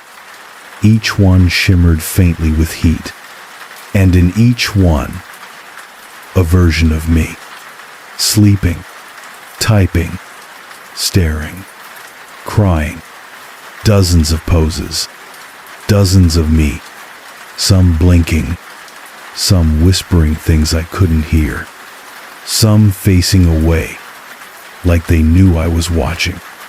There was no control panel, no off switch, just one plaque bolted into the far wall. Lighthouse Redmare, Behavioral Imaging Station 6. All patterns must be sealed in repetition. All rhythms must be clear. All reflections must eventually wave. This light is not for warning. This light is for learning. Thank you for your role. I stood there for a long time, just breathing, watching, and then something behind the mirrors breathed back. Not in echo, but in practice, as if rehearsing how to be me. I ran back to the bedroom, or what had once been the bedroom. Now it was wrong. The cot too short, the pillow too flat. The books were missing, replaced with hollow shells that had blank pages when opened. Even my boots had changed smaller, worn in the wrong places. I opened my journal. The entries were gone. All of them. Replaced with variations of the same sentence. He adjusted well. He adjusted well. He adjusted well. And at the very bottom, Cycle 3. Readiness 90. 7%. I stopped reading the checklist. It didn't matter anymore. Even when it changed, and it always changed, the actions it listed were ones I'd already done. Stand here. Sit there. Watch the beam. Forget the hour. Forget the day. Forget the point. The final entry simply read, "Remain. We'll take it from here." That morning, I found a version of myself sitting at the desk, breathing, blinking, staring out the window at fog that never lifted. The chair creaked softly beneath him, like it always did when I leaned back. I stood there and watched him for a long time, then walked past him, down the stairs, and into the heart of the lighthouse to the cycle room, to the mirrors. They no longer reflected anything. Now they were doors, and behind them, other versions of this moment, other roles, practiced endlessly. A second me at the radio, a third reading aloud from the checklist, eyes unfocused, a fourth lying motionless in the cot, mouthing the words, "I adjusted well. I don't know when I made the choice. It wasn't sudden. There was no moment of decision. Just a gentle quiet that settled in like giving up a story I no longer needed to tell. I walked to the beacon tower, sat beneath the red glass, closed my eyes, and waited for the light to pass through me. Not to warn, not to guide, but to finalize. Now, I live in the rhythm. I hum when the walls do. I breathe when the foghorn calls. I no longer track the days. I no longer write the log, because the lighthouse writes me. If you come to Redmare, if your name ends up on that checklist, you won't meet me, but you'll meet the role I've become. You'll hear my boots on the stairs when you're half asleep. You'll see my shadow on the fogged window, turn just slightly away. And if you ever feel the urge to wave at your reflection in the beacon glass, don't, because I might wave back, and you won't like how close I get it.